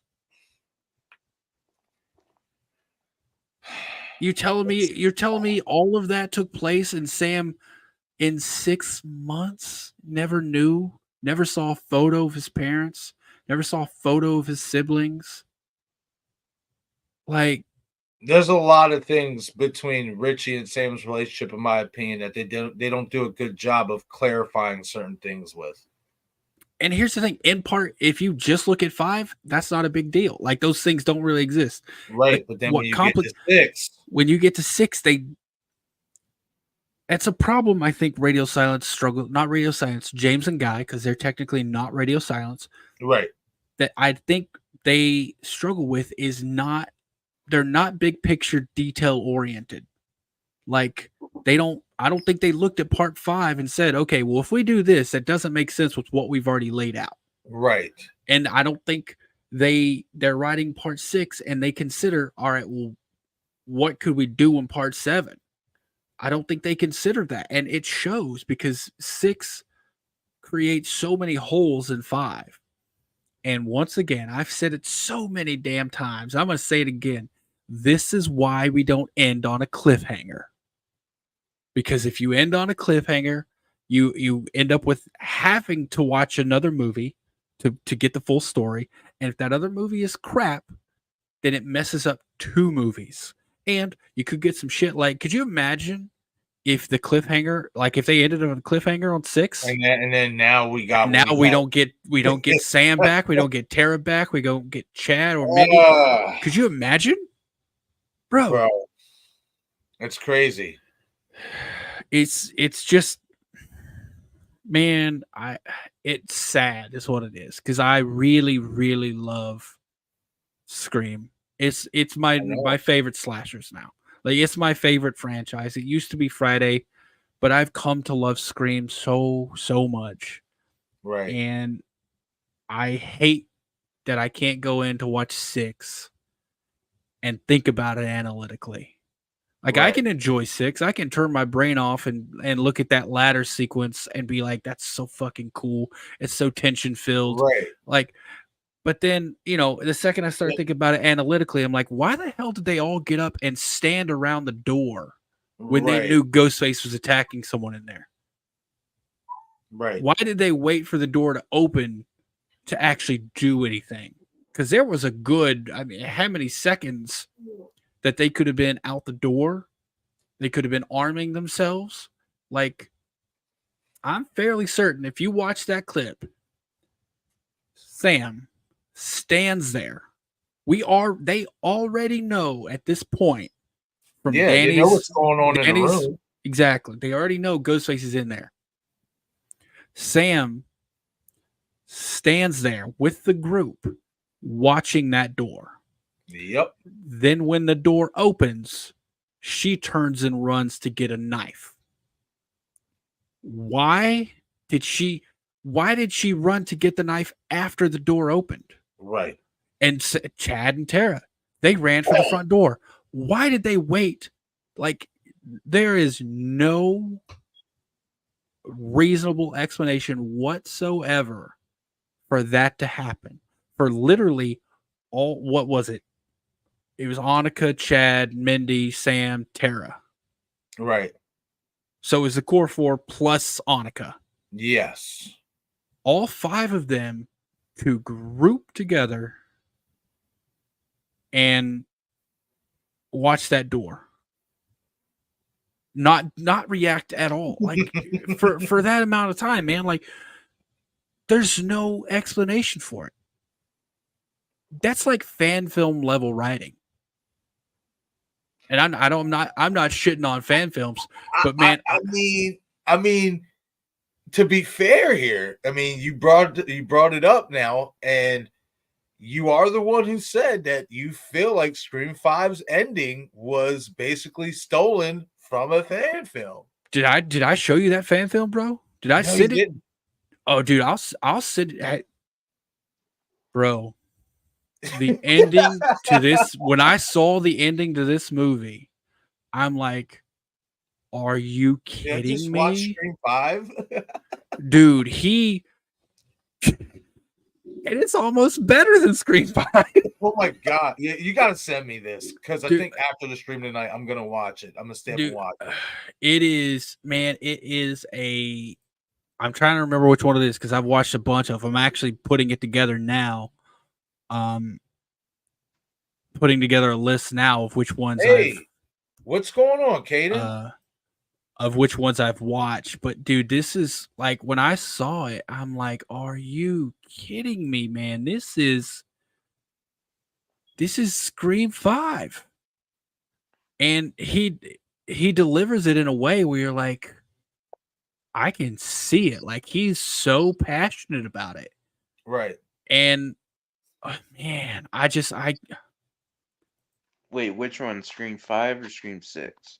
no. So what I'm referring to here, man, I don't know if I actually I know I haven't talked to you about this. So here's what happened.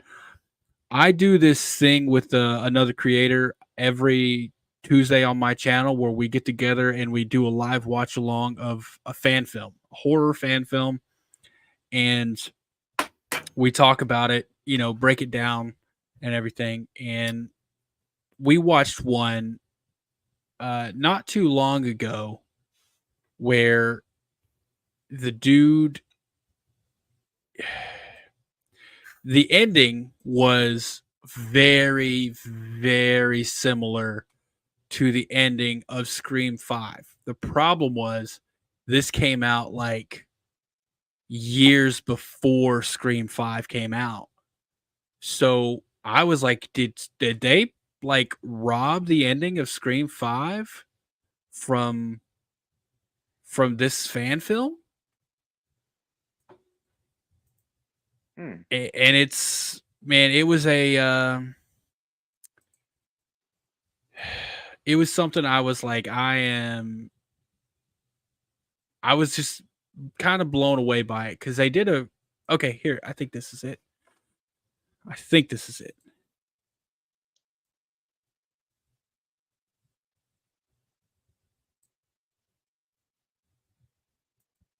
But anyways, yeah, I was just saying I was saying that and back to the original point for Scream 6, it almost feels like it's just kind of terrible writing and direction at that point for all 5 of the core 4 to come together, group in a huddle and just stare at the door that they know Ghostface is behind. Yeah. I would say that they knew Ghostface was in there and they were all just standing there. They didn't grab any weapons. They didn't even like go like one of them opens the front door to leave it open just in case if like they need to get out.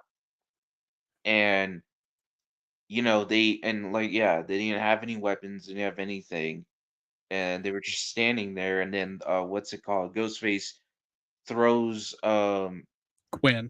her body, which she's not dead, but she pretty much threw herself to the girl. Forgot Octavia or Annika. Like she threw I'm watching it here from the time that the photo comes in that they see it until the time the door opens is about 20 seconds. And I know people might hear 20 seconds and think, "Oh, that's not very much time." That's a lot of time. yeah. 20 seconds, that is a lot of time. And even if you go back, by the time they're standing in front of the door, huddled together for an entire 10 seconds. And man, it just doesn't make sense. They get up from the table, like all 4 of them are at the kitchen table, the core 4 at the kitchen table, Annika's on the couch. They literally get up, huddle together, and stare at that door. Like they know what's on the outside, like what's on the other side of the door already. Right. Like what you got, and like I said, 10 seconds from the time they get the photo until they're standing in front of the door, and another 10 seconds standing in front of the door before it opens. They could have all been out of the apartment. They literally could have all been gone. No one would have died. Yeah. Explain that to me. And if you look and you think about it, yeah, that makes sense. They could have escaped, or if their plan was to attack Ghostface and group together and stuff, they should have at least grabbed a couple weapons for each one and stay together and attack him. But they didn't really do that. No, Yeah. they all freaking just stood there. Like Sam, like I said, goes and gets a knife, goes to get a knife after the door opens, which is it just doesn't make sense. And I'm looking at it here. I'm looking at their kitchen table because that's the thing. They're sitting at the dinner table when this happens.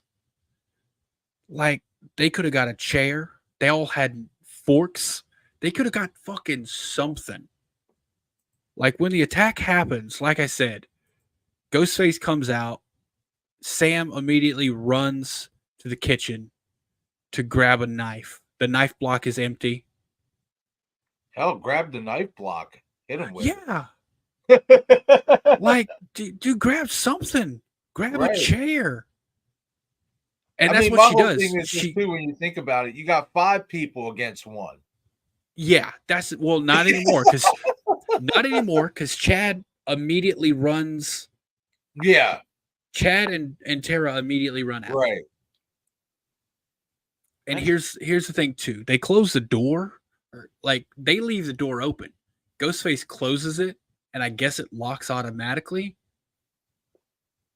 So Chad, because what happens is Chad and Tara get halfway down the stairs, and Tara's like, "We got to go back up." Right. So they go back, but they can't help because the door's locked. Yeah. So, like, dude, it just there is no explanation that makes that scene work. It's a lot of stuff that don't work, especially with the story and how they place things. Man, it's now. I do want to end the Dermot talk on this or whatnot. Because Jamie did bring up to him about basically, because you know how we all break down like who killed who and stuff like that, and he's like, I mean, basically, he's like, well, you were the ghost face in the bodega, with the shotgun. And he's like, oh no, was I?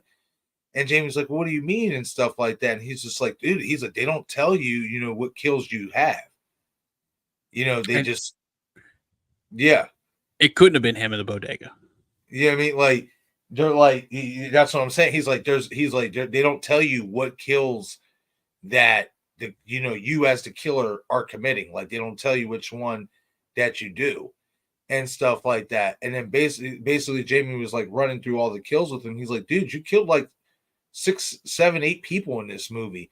And he's like, I don't know, did I? He was like, I mean, basically saying like, I don't know. I can't tell you. All I know is that I was a killer at the end. He couldn't have been him in the bodega. Right. Like, because there wouldn't have been enough time.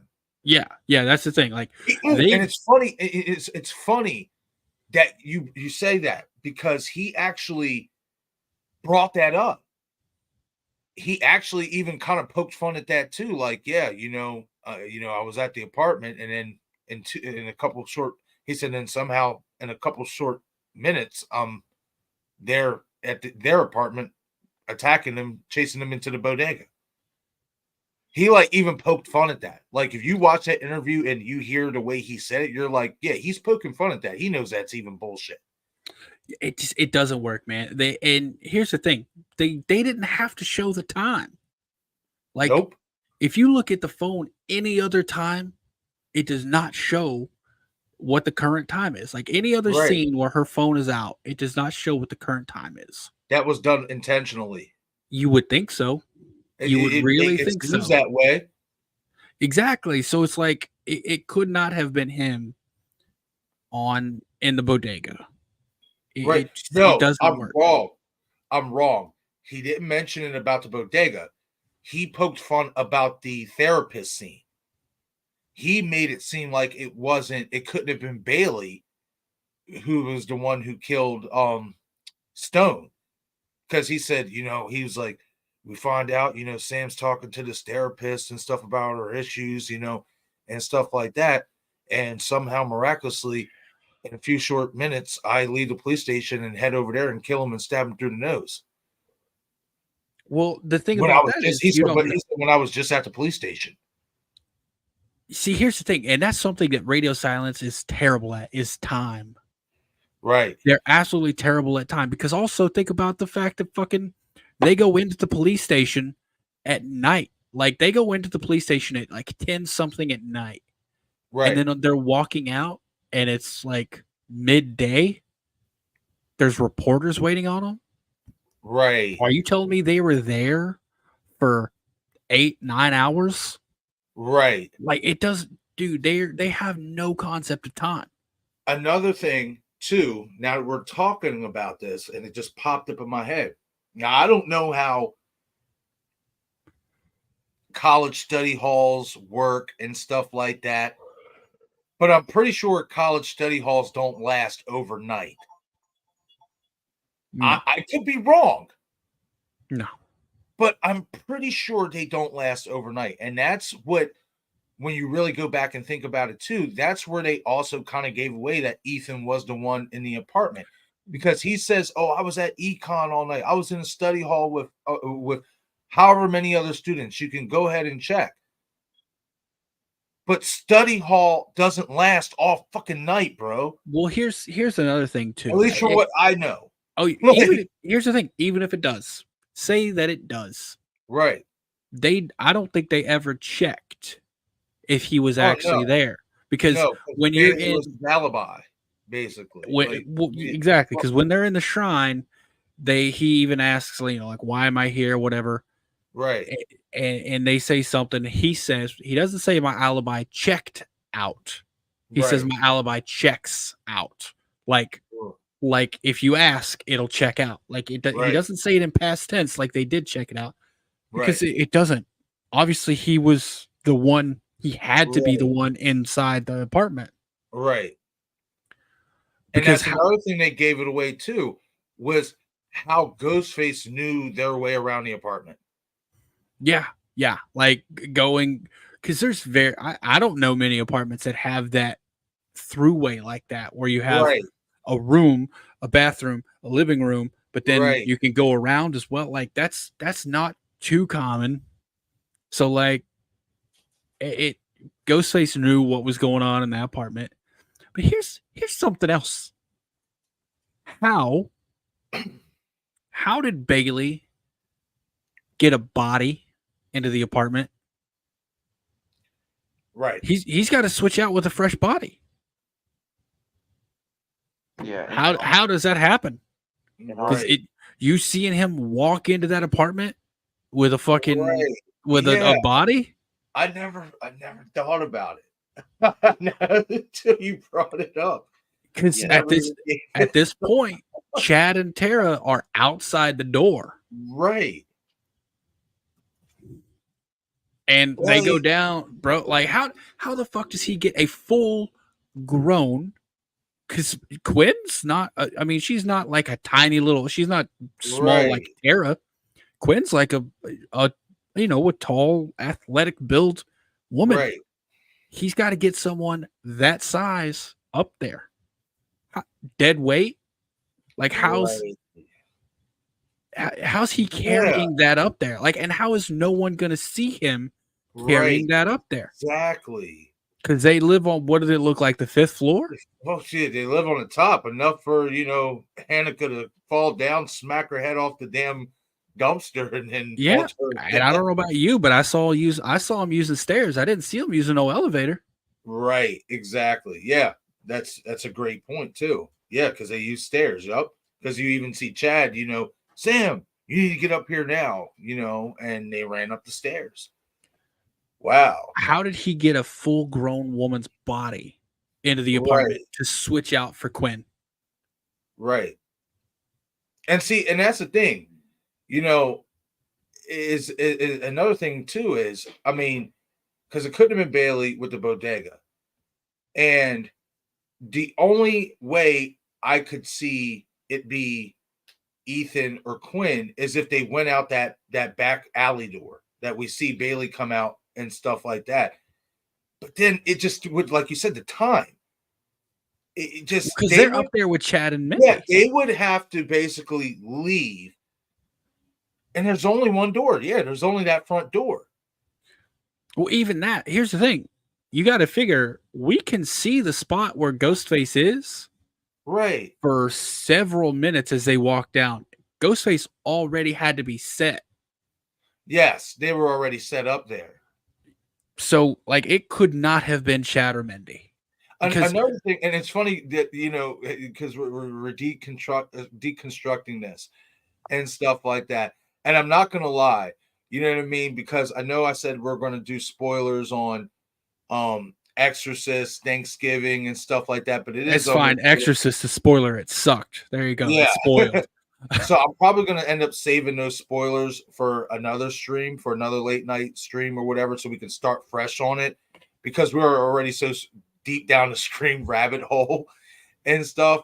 But the dialogue too, like when Ghostface, tells Sam, you're going to pay for what you did. You better watch your back. And then Sam replies, you need to watch yours. Well, how the fuck how are you going to say that? You don't even know who the fuck is after you. Yeah. And watch your back is such a kid threat. It's so childish. Like, you know what I want? Give me more fucking Richie. I'm gonna cut your eyelids off so you can't blink when I stab you in the. Give me that level of menacing. I think that was Jill. Was that was Scream 4. Yup. Well, yeah, I know it was Scream 4, but I thought it was Charlie. It could have been Charlie on the phone, but I know it was Sydney who Ghostface said that to. Yeah, I was pretty sure it was. It was Charlie that said. But that's to me one of the best pieces of dialogue in the entire franchise. Dude, that is so sinister. So you don't blink when I stab you in the face. Like, what? Like, dude, that is so sinister. Like, that's like torture level stuff. Yes. Like, I remember hearing that line, and I'm just like, I'm by myself watching it, but I kind of did one of these, like, man, bro, fucking around. This is my literal reaction. Exact when I heard that, I was like, oh shit. I heard that and I was like, okay, he's not playing. Whoever this is really wants to fuck people up, right? Like mentally as well as physically, right? But yeah, but like, you better watch your back. Come on now, give me something. Give me something better than that. That's not menacing. I'm not scared of that. I want to say, when it comes to killers, since we're on the Scream topic, I think something relative to that, when it comes to the Ghostface killers and aggressiveness and threat, we talked a little bit about Dead Tone. And Dead Tone is kind of a ripoff of Scream and Urban Legend. Yeah, it is. Me and Marcus can agree that killer was so aggressive. Yes. It's such a killer that we need in Scream, like a Ghostface, like at that level. And and we need some that and that level, and some of the phone calls are some disturbing in a way.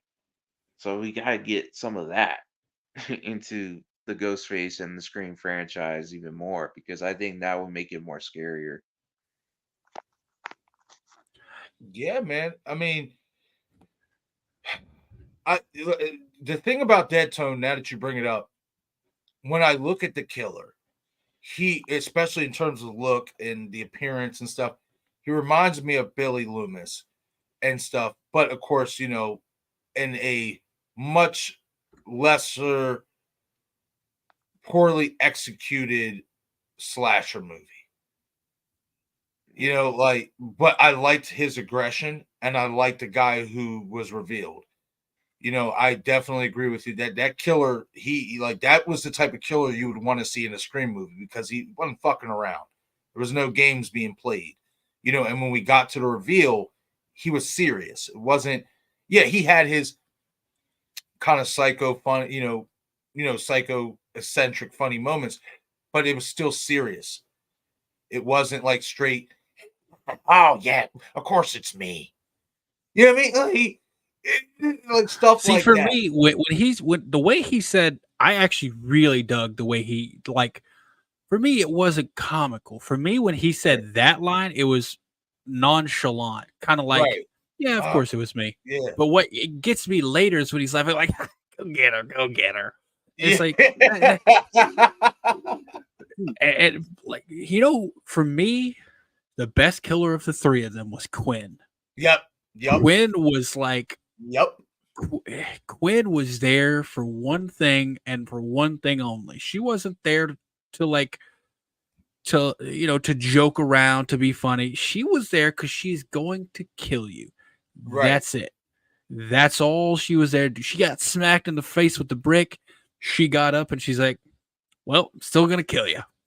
And dude, that smile she gave when she got up to that, dear Lord, that is the most. That's the kind of thing I'm talking about. Oh God, when she gets up real there. Quick to touch on Deadshot. What's up, man? I hope you're having a great morning, as I should say. Thank you for joining us here at 4:09 a.m. on the East Coast. Deadshot saying they need to stop having killers act goofy when they are revealed. Every killer wants to do a stew, but no one wants to be a calm but menacing like Billy Loomis. And that's where I was going to say, I have to disagree to a point. Quinn, she was heading on that level. We just did not get enough of her. And didn't, bro. That was to me, one of the ultimate sins of Scream 6 and their killer choice. Because Quinn, if anything, if you were going to, do, I won't even say if you were even just going to reveal the normal two, it should have just been Bailey and Quinn. It should have been Wayne and Quinn. Because Quinn, like, nothing against Ethan, but I've said it before. I feel like Ethan only decided to do it to prove something to Wayne. Yeah. Quinn was there because, no, you killed my brother, and I want to fucking kill you. You know what I mean? And you when you break down that final act scene, there was nothing goofy about Quinn. Nothing whatsoever. You felt the emotion from her hurt from losing Richie. You felt the anger and you felt the menacingness from her when, she's, basically pointing the knife and inching closer to Sam and Tara and stuff like that. Like, she was the most believable Ghostface out of the three of them. We just didn't get enough of her. She could have been that Billy Loomis. We just didn't get enough of it. Bro, I just shared my screen if you want to throw it up there real quick. It's not a video or anything. Just yes, yeah, I see it. Bro, bring that up. Like, look at that. Yes, bro, that is.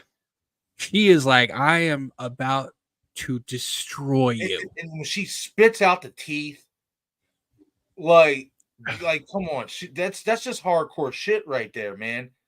Like, that's the type of Ghostface you want to see. And at the end of these movies. Yeah. 100%. And like, if it hadn't have been Bailey, if say Bailey wasn't there, it was just her and Ethan, it would have been perfect for me. Because Ethan gave off, for me, I know a lot of people shit on Ethan. I loved Ethan. I thought Ethan too. I thought Ethan played up his part perfectly throughout the movie. Like, everyone's, he was a simp. He was whatever. What's the word? An incel, whatever. Yeah. Bro, he was playing that part. Right. Like, he was pretending to be that. Right. And then you see how kind of fucking crazy he is afterward. Like, when he's like, oh yeah, by the way, I always wanted to stick something in your chair. Like, and he had he had arguably the best line in the whole movie. Arguably, because I think Sam had the best lines. When she's like, he was what was he? He was like a big man baby who made his girlfriend do all the killing. Richie was a limp dick fuck or something. Yeah, like Sam was like straight fucking emasculated him in front of his own pops. but I think it would have been perfect if it had just been Quinn and Ethan. Because you would have had that craziness with Ethan, but then you had Quinn there to keep her in. She's there to keep him in check. Yes. Dude, she's. Yeah, man, we didn't get enough of Liana as a Ghostface. So yeah, dude, she was terrifying to me. But And she played her role really well. It would have been much better if it had been the other way. Like Ethan would have been the son who was out. You know, everyone knew he was the son. And then she was the secret one. Ethan gets killed. Like that would have been, because then Quinn would have been alive to do some damage. Right. And I do want to touch on this comment from Deadshot. And I'll say we'll go like another 10 minutes and then we'll wrap it up. Is that cool with you guys? Yeah, I'm good, man. Yeah. All right. So Deadshot said when he explained that he put a prosthetic on her body and stuff, I just looked with utter disbelief, like I was like, this is bullshit. Yeah, and that's another thing that didn't make sense. Is 1 minute he says he switched out, with a fresh body, and then he said he's added prosthetics. Well, what do you need to add prosthetics for if you have a fresh fucking body? Well, I think by prosthetics he meant like I don't even know. Does he say prosthetic? I know he said fake blood. No, he did. He says it was some prosthetics. Yep. Yeah, dude. That's what makes it even more disbelievable. It's like you said, Eric. How did you get the fucking body in there to begin with without having to go through the front door, without nobody having to notice you? Even if you went through that back alley door, you have to come up through the exact same stairs that lead out to the front to get to their apartment. From what we know, there is no back way to get into their apartment. And then if you had a fresh body, maybe if you wanted to add some fake blood because the body's dried up and cleaned up, okay, I understand that. But what would you need to add anything fake for if you have a fresh body to portray your daughter, if you have a body that looks like your daughter? And then on top of that, when the body did get to the coroner's office, what are they going to fucking say when the autopsy shows it's not Quinn? Bro, and that's I'm watching the scene right here to see what his exact dialogue. Oh, and we have a $10 super chat here from Deadshot. Thank you so much, man. I greatly appreciate it. Bro, he does. Showing some love, man. I appreciate that so much, Deadshot. Honestly, it means a lot, man. Saying they should have a twist where instead of the killers being the love interest or related to a previous killer or related to the protagonist, they are related to someone who died in past films. But see, that's okay. So you're basically saying like the killer is somebody that was a victim and not like a killer or, like the Meeks, for instance. Yeah. The Meek, like, because they're like someone like that makes sense. Yeah, like Jamie or Randy. Like they're Randy's nephews. Randy's niece and nephew. Bro, I still fucking believe Mindy could be in on it. Yep. Bro, like she is so fucking suspicious, man. It's like she gets one cut to the arm or like one stab and she's disappeared for the third act. And all of a sudden after the third act, she's all good. She's up and running there. And she knows who the fucking killers are. Like it, bro, she is sus. But yeah, I think that's what he's saying is it's someone related to a victim. Right. Yeah, I mean, personally, man, while I think it's a novel idea, get rid of relationships. Don't have it be a relative to someone. I want. You know what I want? What made Stu and Billy so great? That they were. I mean, Billy original. was Sydney's. Yes, that was Sydney's boyfriend, but they weren't related to anybody. Like they weren't like related, to anything. Like they just, there was this thing with Sydney's mom. She was having an affair with Billy's father. Roman came to town, found out about, told Billy about it. And then that just further increased Billy's hunger to become a serial killer. You know what I want, man? Have you seen Sherlock Holmes movies? The ones with Robert Downey Jr. Robert Downey Jr., yep. Okay, so what I love is throughout that movie, he's doing this investigation, right?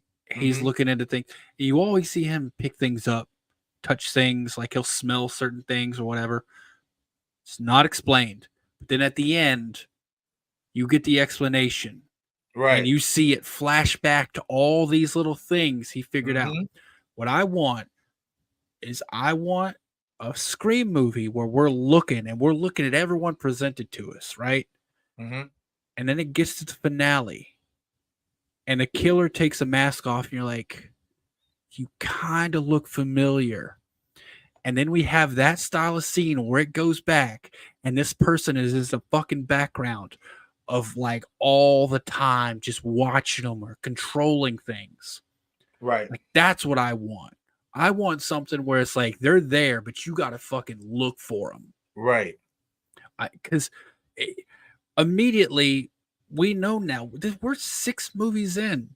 We Mhm. know, okay, let's look for who died last.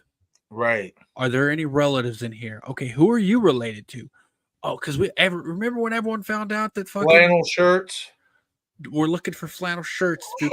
Remember when everyone found out that Vince Schneider was Stu's nephew, bro? We went off with theories. It didn't fucking matter, but Nope. it was such a big deal because he's related to someone, and it's ingrained in our head now that Right. means something, and it for a good reason. 2, it was a relative. 3, it was a relative. It was a relative of the protagonist, but it was relative. 4, it was a relative. 5, it was the boyfriend again. 6, Yep. it was a relative. Dude, 4 out of the 5 sequels have been relative related, Right. whether it be to the protagonist or a previous antagonist. So it's like we're ingrained now to look for relations out there And because Right. most of your killers are coming from there. also just when it comes to you guys, so I know you must have analyzed this, Bearded, uh, about Scream 2. Did you look into the camcorder thing where in one scene you see Mickey with the camcorder right next to the other girl. They call forgot her name. Hallie? Hallie. Hallie. So right next to Hallie, and he has the camera recording. He's recording everything, but he also records. I think Dewey and Courtney, or yeah, Dewey. Yeah, Yeah, I know yeah, what you're talking about. When we see the footage when Dewey and Gail are in the in the film hall or whatever, and they're about to Yeah. get it on, and then Ghostface puts on all those clips.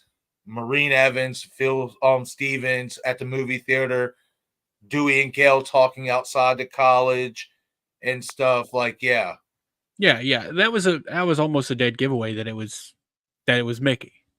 Yeah. I mean, because if you paid attention to the fact that Mickey was always filming things, right. yeah, it was kind of a giveaway that it was Mickey. And here's the thing with Randy. Randy knows. Who's the first person Randy pointed out in Scream 1? Stu, No, it was Billy. but Well, Billy. Yep, that's right. That's right. he That's kind right. of points at Stu in a joking manner Right. in the opening, but Right. a more serious manner in the thing. Who's the first person uh who's the first person he points out in part 2? Mickey. The freaky Tarantino film Tarantino film student. student.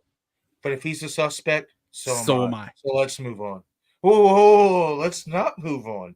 Maybe you are a suspect. Exactly. What if I'm a suspect? You're a A suspect. suspect. You're right. I love He's that. like, I love that dialogue between him and and Dewey. he's like, what about Gail Withers? He's like, typically serial killers are like I forget the White age, but male. like white males. Yeah. He's like, let's not forget Pamela Voorhees' Candyman's daughter. daughter. She's sweet. She's pretty. She's deadly. She's bad for your teeth. Like Randy knows. Randy called it. And so like if you were paying attention to what Randy said, you're gonna get it. Like Right. you knew he listed the killers. Right.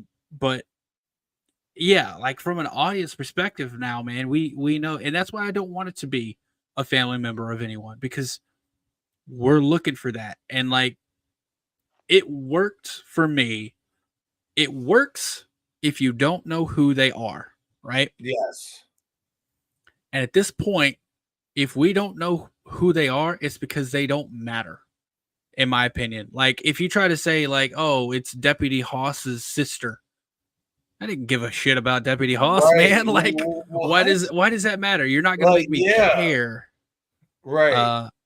You're not gonna make me care about that. So like, only characters I'm only really gonna care. Like, I think 2 was obviously an exception because 2 you get Billy's mother. Billy's mother was an integral part of Scream 1. Even if she wasn't Yeah. on screen, she was a big part of it. Right. Like, she's the She was catalyst for this whole she was thing. she's part of the reason why Billy went over the edge because she left. Exactly. And then Roman, Yep. Roman in part 3, like, they found a way to tie that in. You can't do that again though, because Right. it's not original anymore. Like, you're gonna, oh, we got a secret family member that this character never knew about and the audience doesn't know about. It's getting to be a little ridiculous. I think, like, it doesn't, it's not a good story for me anymore. I need something a little bit more original. And you know what? Go more terrifying. Don't have a motive. Like, Right. why are they doing this? Go the fucking strangers route. Why What did they not? say? What did Billy say to ask Stu when Sydney asked, why are you doing this? Did they ever figure out why Hannibal Lecter liked to eat people? Yeah, exactly. Like, you don't need. It's a lot scarier when there's no motive. Exactly. But real quick, I do want to acknowledge another $10 super chat coming in from Deadshot. Thank you once again, man. I'm gonna have 2 clips here for you here in a second. Make it a person that anger is toward the people who survived and have them attack them and their families. Can you save your family while you couldn't save mine? Type stuff. Make it serious and dark. I appreciate dark, but I mean, I feel like that's kind of in so many ways what we got with Mrs. Loomis and Bailey too, because I mean, I get it, Billy and Richie weren't victims, they were Ghostface killers, but the whole to the point parents, they were victims. to the parents, they were victims. So man, I feel like, I mean, for me, I want a killer who's one serious, but like Eric said, why does there have to be this big underlying motive as to why? Why can't they just want to do, like, that's what makes Stu so unique and makes him so stand out from all the other killers in the franchise, maybe outside of Mickey, because Mickey had his own agenda as well. You know what I mean? But Stu was different in the sense that he just loved to kill people. Like, Dude, I had an idea for Scream, right? And I'm going to give credit to Killjoy Jake because I kind of thought about this as we watched. We did, fan film thing I was talking about. We had him on last Tuesday on my channel. We watched Red Right Hand. right. Bless you, by the way. Thank you. And I'm not going to give anything away with his film. You should definitely go watch it if you haven't. It's amazing. But bless you again, by the way. Thank you. Dude, what if I thought, and several people have said this before, it's not just me, but I've said it before. I think it'd be really cool to have 2 ghost faces operating at the same time that don't know each other, that like are in like completely separate. They're individuals. They just happen to be. We started to get that in Scream 6. Kind of.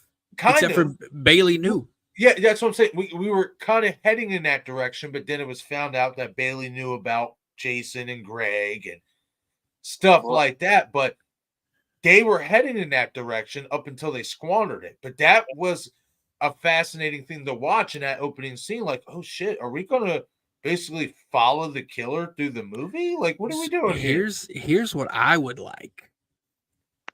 Like I said, got this idea from Killjoy Jake's movie, him and his movie. What if there was a serial killer? They weren't necessarily a ghost face, but they were a very accomplished serial killer. And they kept up with the news, and anytime there was ghost face attacks, they went there and started attacking people as Ghostface too, just to try to mess with the other Ghostface and figure out who they were. So, like, you get a story where these people are getting attacked by Ghostface because So whatever like motive they have. Competition to a degree. Kind of, except the other Ghostface doesn't know that it's a competition. That's what I'm saying. Like, yes. Like, and like, can you figure out who I am before I figure out who you are? And then you got these people just stuck in the middle, trying not to get killed by these people, right? And then you end it, but these people stuck in the middle don't know that these are two separate people. They're just like, there's a killer out there taking us out. Yeah, and it can also be like throughout the movie, they're like, this doesn't make sense. Like, how are these ghost faces? They're gonna be working together. How is this even possible? How are they supposed to do this and do that without telling each other and stuff? So like maybe they start figuring it out, but then they're just really confused until Well, I think what would happen, at least in my version of this, the ghost face, the one that shows up just to antagonize the other, would purposely emulate the other one, so that all the kills, and that's something they would want to do, because if they think it's an excuse to kill more people, and it's a way to not really to lessen your chances of getting caught, because there's already people getting killed there. So if you kill them in the same way, and you make it very similar or similar enough, everything can be attributed to the first killer. You get in, you slice and dice a few people the same way the other person is, and then you get out. Well, everything's going to be pinned on that other person if he gets caught. Yeah. So like, I'm imagining it where they come in, like they see on the news goes a recent outbreak of Ghostface attacks or a string of Ghostface attacks, and we don't see who they are. We just see them loading a bag and getting in a car, driving. Like but we never see distinct features of them. Right. But then what I'd like is at the end, because, and you know me, I hate cliffhangers. I'm not on board for a cliffhanger, right?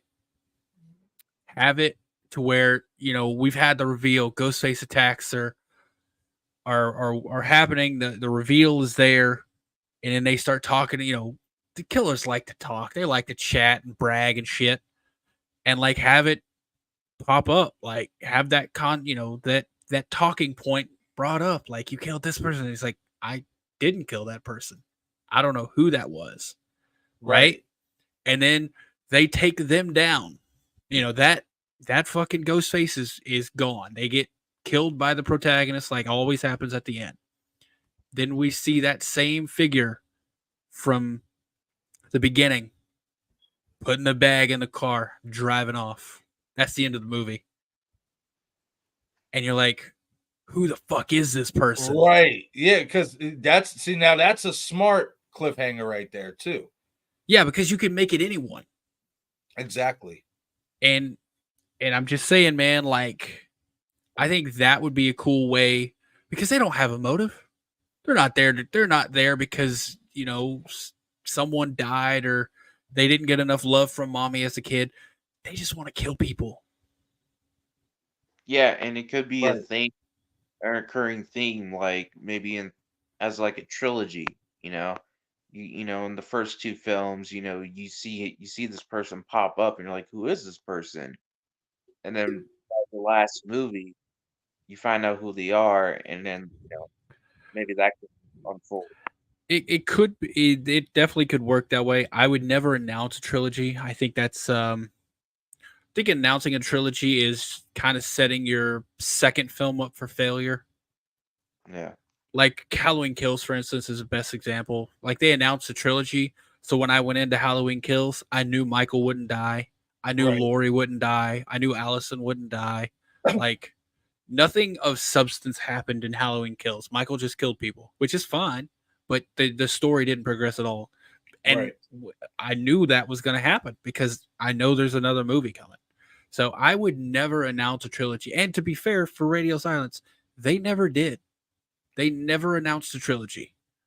That is So true. I'm just like I would never announce it as a trilogy. I would say I'm working on this one. All right, I'm working on the next one. I'll make them as long as they'll let me. Right. You just But basically play it by ear. exactly. And that's like I said, if you the way I'm picturing in my head and the way I explained it there, you could it's not really tied to anyone. You can have that character, you never see them. So you can have it Right. be whoever you want. Like say some Well, see, people doesn't show back up to the sequel. That's fine. Just get someone that's new. the beautiful thing about, the Ghostface costume is that it could be anyone. So why not, let it how can I say this? It can be anyone. So why not go in a direction to not tying it to any one particular reason or person? Yeah, it Just can fucking be anyone random, so let it right. be someone random. Right. And let the motive be random. Like I'm just what I do. You know what I mean? Yeah. Like simple. Yeah, and man, obviously we're not making Scream 7, but I think we can make a damn good one. I think we could, especially I'll say this. I think we could definitely make a story that makes a hell of a lot more sense than what they put together in at least certain aspects in 6 and stuff in 5. Like I feel like with our knowledge of how these films work, we wouldn't make those type of errors where shit don't make sense. Yeah, that's the thing. Like I don't even think it's that hard, man. Get you first of all, take more time writing a script. Secondly, get a good script supervisor to come Right. in and go over this thing and be like, Have the oh, director also oversee the script. yeah, or not even technically oversee because I feel like that comes with like a connotation of like I'm the Right, boss. right, Just have them like write it together. Get you a writer director and like right, someone who's in on the writing and like has an idea of where they want the film to go. right. And yeah, man, that's pretty much it. This has definitely turned into just a Scream 6 all the way. It's all good. Hey, listen, this is called the Late Night Creep Horror Cast, so we can get into damn near anything. You know what I mean? If we go down one particular rabbit hole for a film, I'm not mad. It is what it is. You know what I mean? As long as we're all enjoying ourselves and the chat is enjoying themselves, that's what matters. And Yeah. speaking of the chat, I do once again want to say thank you to Deadshot for your two $10 super chats. And I have 2 clips here for you. And after I'm done showing these clips, I do want to bring something up to you guys, and then we're going to wrap it up there. But let me get Deadshot his 2 clips. We'll start with a little Thug's morning routine for the first one.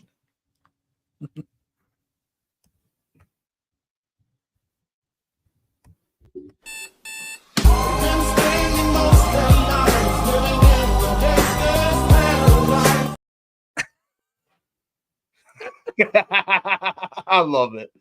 I love it. Bro, dude holding he's brushing his teeth with a damn 9 in the barrel. Come on now.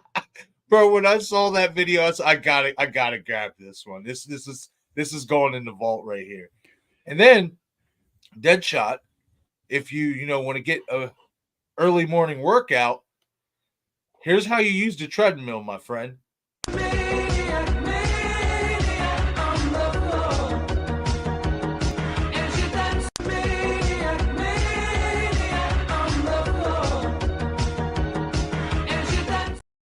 Like she's never danced before. I'm killing Eric. Go.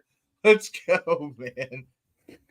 Thank you once again, Deadshot, for your 2 $10 super chats. And thank you and everybody who showed up here in the comment section tonight. You guys are awesome. We had a way better turnout than what I thought for a 2 o'clock in the morning start time stream.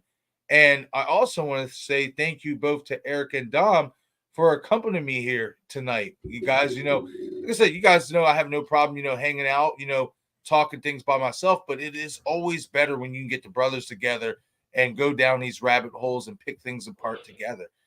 Now, I do want to say this before we end out tonight's second episode of the late night creep horror cast. Now I did a video about this a couple days ago or whatever, and we know SCREAM7 is in need of a director.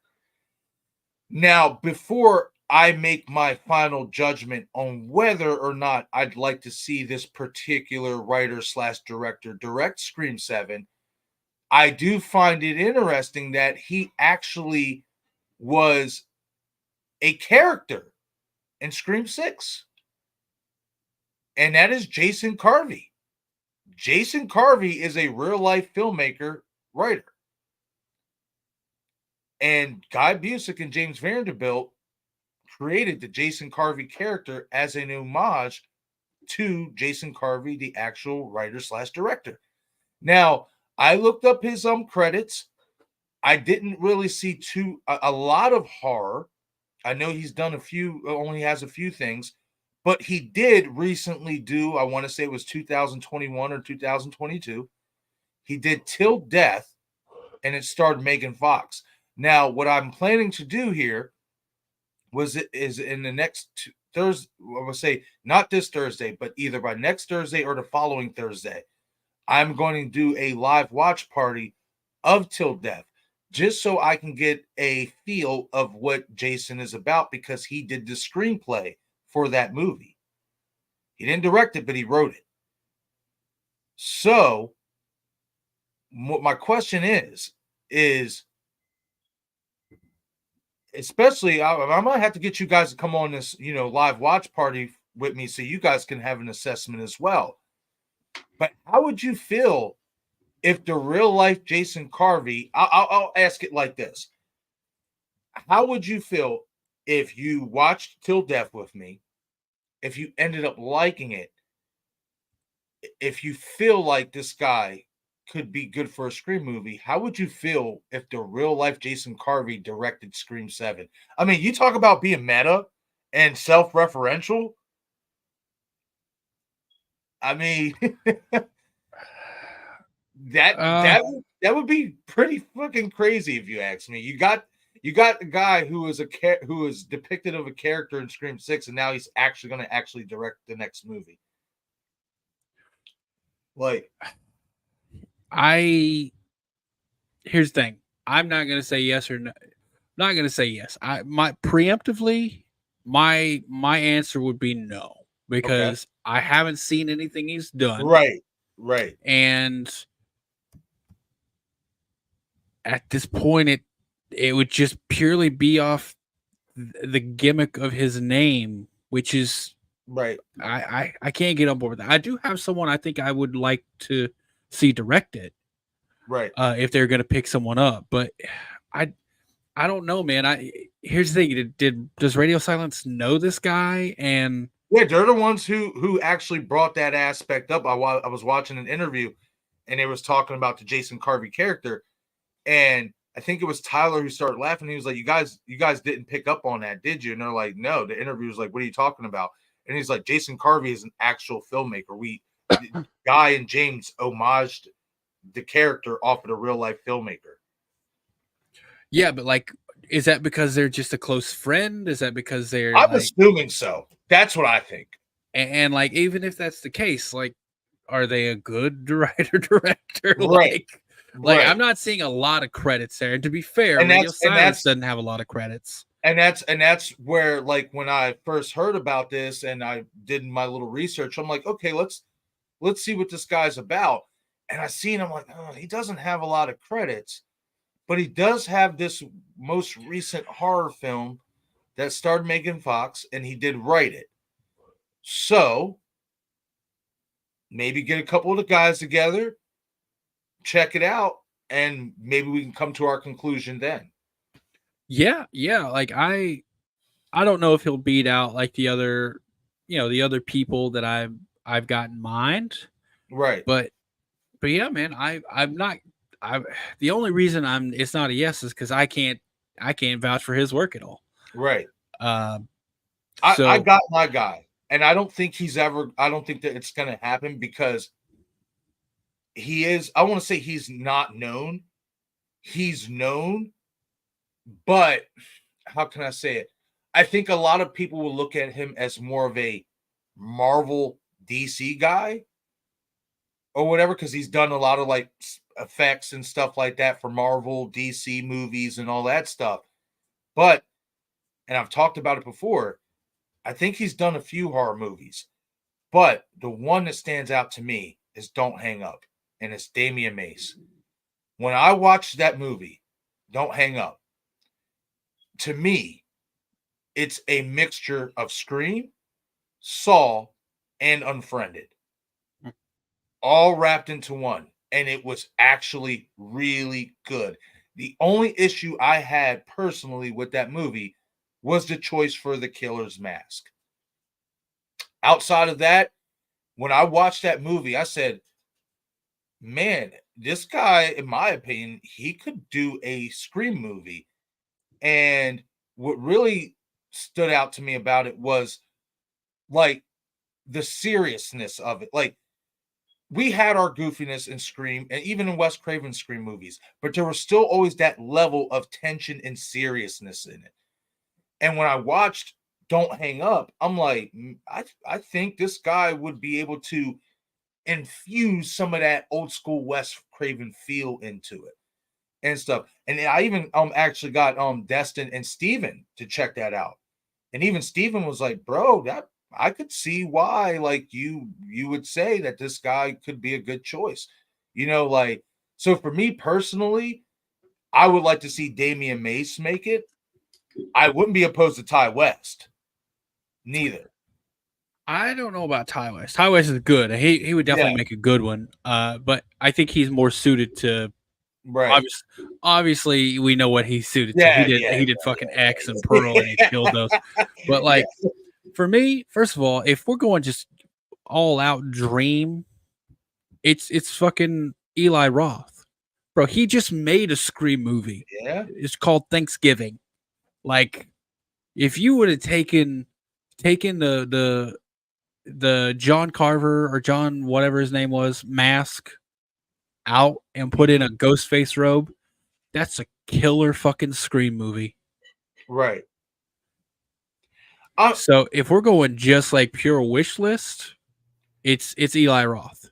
I'll say this, and I feel like, I feel like the reason why it was done that way, excuse me, is because there's still more story to be told. The only issue that I had with Thanksgiving for me was it didn't kill enough likable characters. That's it. Oh, they're getting there. Yeah, and that's why I'm like, okay, you know what? I'm gonna cut him some slack because I think in the second one, fuckers are going down. People will die. There will be blood down. Like, that's why, like, I kind of like myself poked fun at the whole tagline, there will be no leftovers. I'm like, well, you did leave leftovers, damn it. Like, but when I look at that movie, I'm like, okay, so to me, there's more story here to be told. Yeah. And this is why he didn't want to get rid of these characters, which to a degree, in my opinion, was smart, because now there's, like, after we watched that movie a couple times, there's a couple characters that I overlooked that I'm like, I actually like them now. Oh, there's several that are still alive. That's what I'm saying. Right, dude, I love Thanksgiving. I'm on board with that too. Eli Roth, he killed that, man. He did. So, like I said, if it's pure wish list, for me, it's Eli Roth. Eli Roth. I can understand that. What about you, Dom? Who would you like to see direct SCREAM7? If you who's on your wish list? Really quick, man. Yep. Sorry to interrupt. I'm gonna have to jump off here. I've got a buddy. call coming in for work. We're about to head off here in a second anyway. But buddy, it was great talking to you. I appreciate you coming and hanging out for this edition of the Late Night Creep Horrorcast here, and we're gonna catch up soon, my friend. Send me that link if you found that fan film. I did. I got it up right here. I'll send it over to you so you can watch it, man. Thanks for appreciate having me, man. I'm usually up at this time during the week, so if you got any spots anytime you need me on, just let me know. I'll jump in and have a conversation. This might have to start being a regular then, because this is what it's going to be for like the late night creep. It's going to be a late night stream. So awesome, man. Yeah, just let me know. Hit me up with the link, and I'll jump on if I can. sounds good to me, brother. You enjoy the rest of your morning, my friend. You as well. All right, buddy. Okay. All right, Dom. So to close it out, who's on your wish list to direct SCREAM7, my friend? So I haven't seen Thanksgiving. What? Dom. To quote our good friend Fate Decided, what are you doing? Bro, you gotta watch it. It's good. Like I'm not gonna sit there and say it blew my mind, because it didn't. But it's one of the better slashers to come out in a while. And I'm talking about also in terms of like new slasher, like a new character, not Scream, not Halloween, a new killer in John Carver. Like, I love it. I love that concept. So, I mean, definitely check it out, man. I mean, I would say I know Steven is having a watch party on February 10th or whatnot. Well, if I can, I might try to fit one in before that. So we'll play it by ear and see what happens. But yeah, bro, you got to check that out, man. And if I can make time, we might be able to check it out here on the channel and watch it together. Okay, yeah, that sounds good because I know that's like one of the only like horror themed holiday or holiday horror themed films that come out for a while besides So Halloween. wait, did you see A Wonderful Knife yet? No, I haven't seen that one either. Well, I'm so glad I didn't do these spoiler reviews here tonight. Bro, you got to catch up, man. Both of those are really good holiday slashers. Like, to me, Thanksgiving and A Wonderful Knife is two of the better slasher horror movies that come out in quite some time. Okay, sounds good. Yeah, I'll definitely check those out. I mean, But yeah, yeah, man. So like, just off the top though, like excluding watching Thanksgiving and stuff, is there any particular director that you would like to see direct SCREAM7, like that you've liked throughout the years that you think could make a good Scream movie? I gotta go with someone like Robert Rodriguez. Oh, that's a good choice, and it's meta. I mean, he did the Stab movies, That would Yeah, be a great choice though, because Rodriguez, he's good. yeah, I he, like that. I like that choice a lot. That, man, you talking about kind of coming full circle, man. Like, wow, I forgot all about Robert Rodriguez, because I know that was brought up by some fans before, but it's been a while since that name has been brought up for a Scream movie. So, yeah, man, that's a great choice in my opinion. I like it. You and know, the reason why I would pick him is because besides his original films he's done, he did a little film called Predators, aka Predator 3.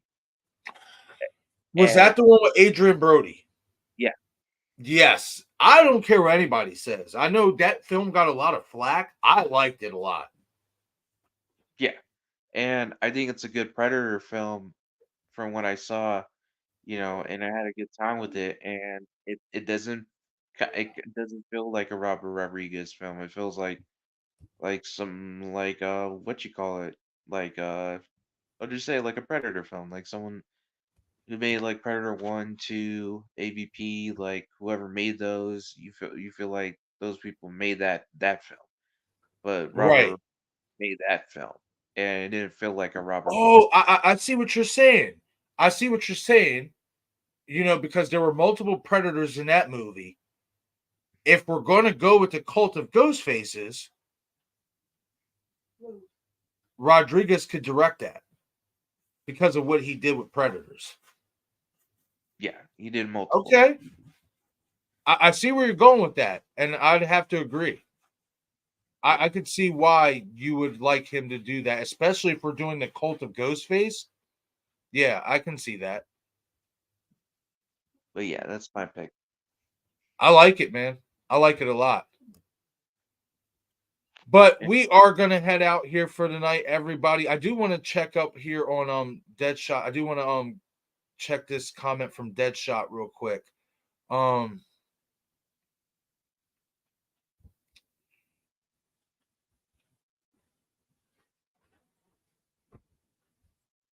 okay, yeah, there we go.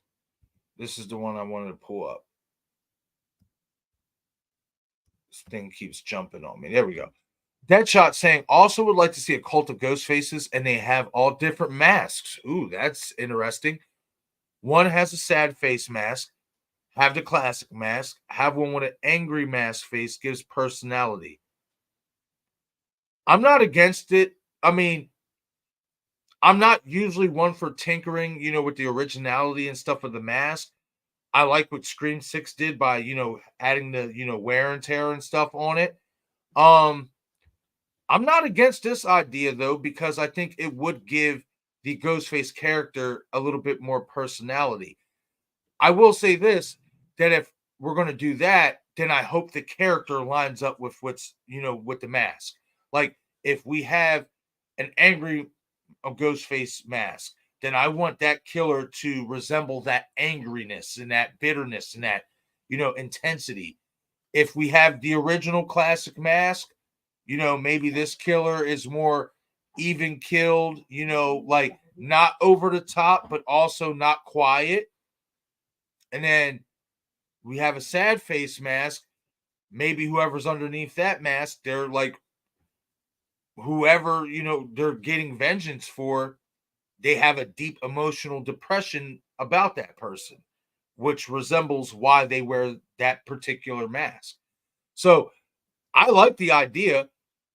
I like the idea, especially if you can make the characters fit what the mask is supposed to resemble and then portray what the mask is supposed to resemble.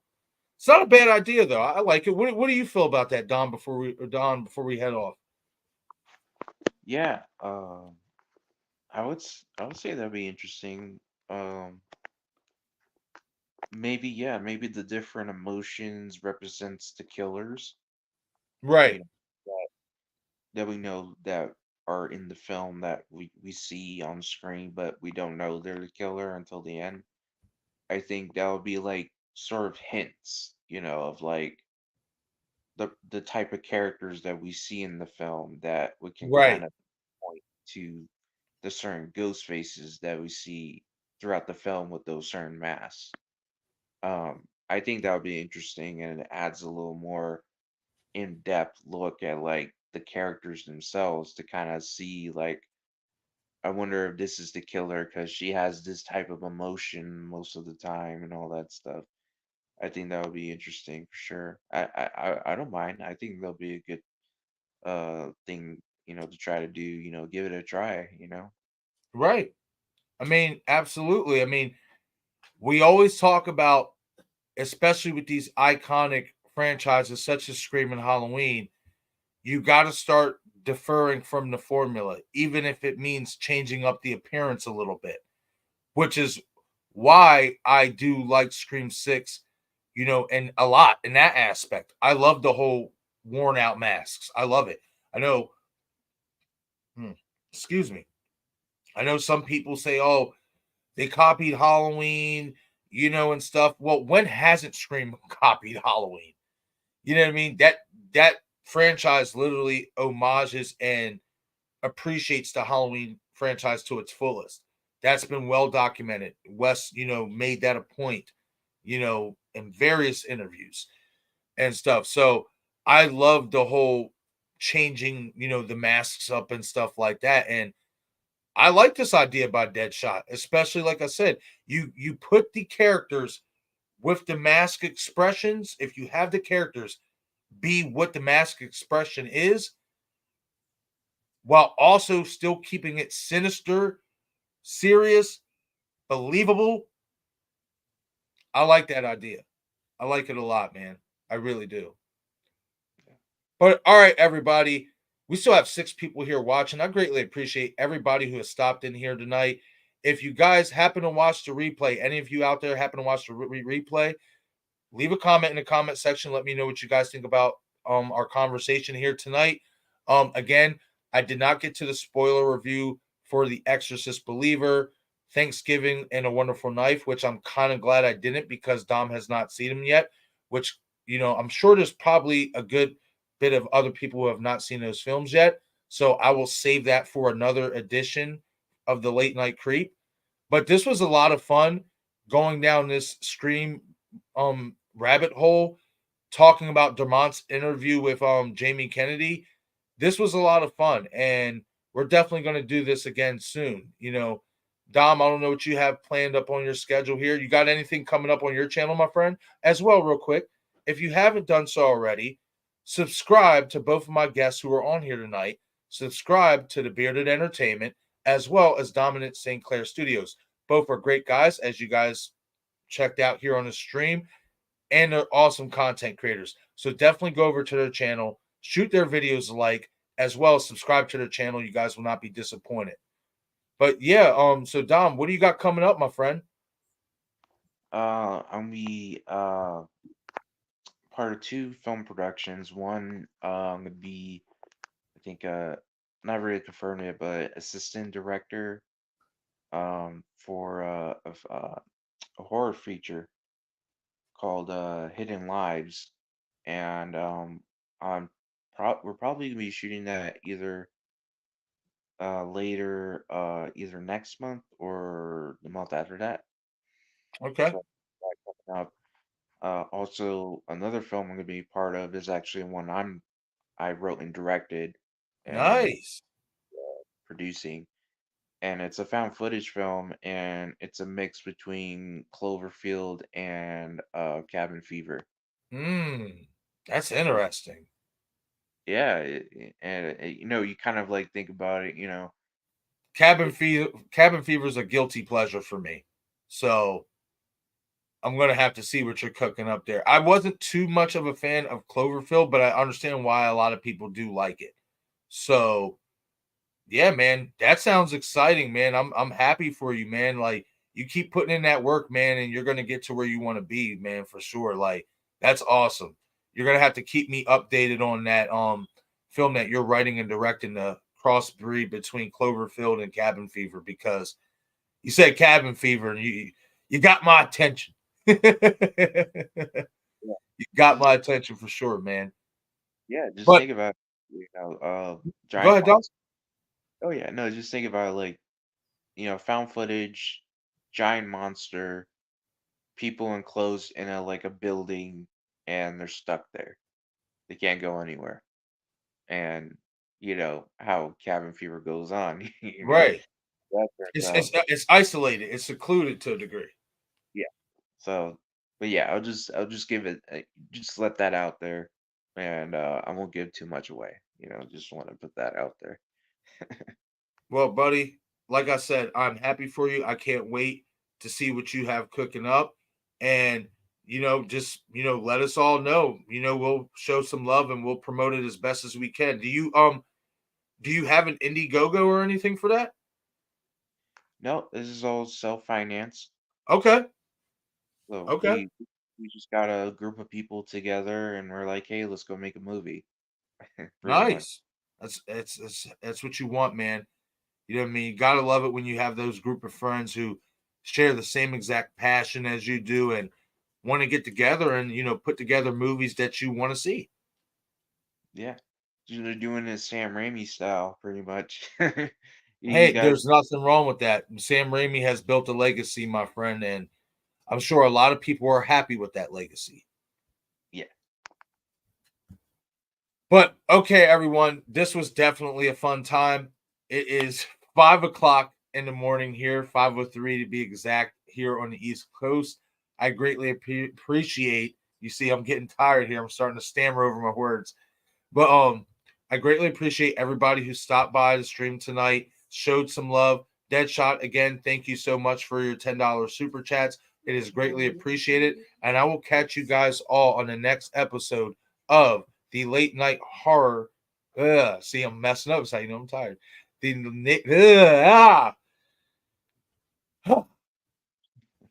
Bloopers. Oh my goodness. The Late Night Creep Horror Cast, episode 2. Thank you all for watching. I will catch you guys soon for episode 3. Have a great morning, everybody. Goodbye, everybody. Take care. You are now watching I Shot Him 6 Times YouTube horror movie channel. I shot him 6 times.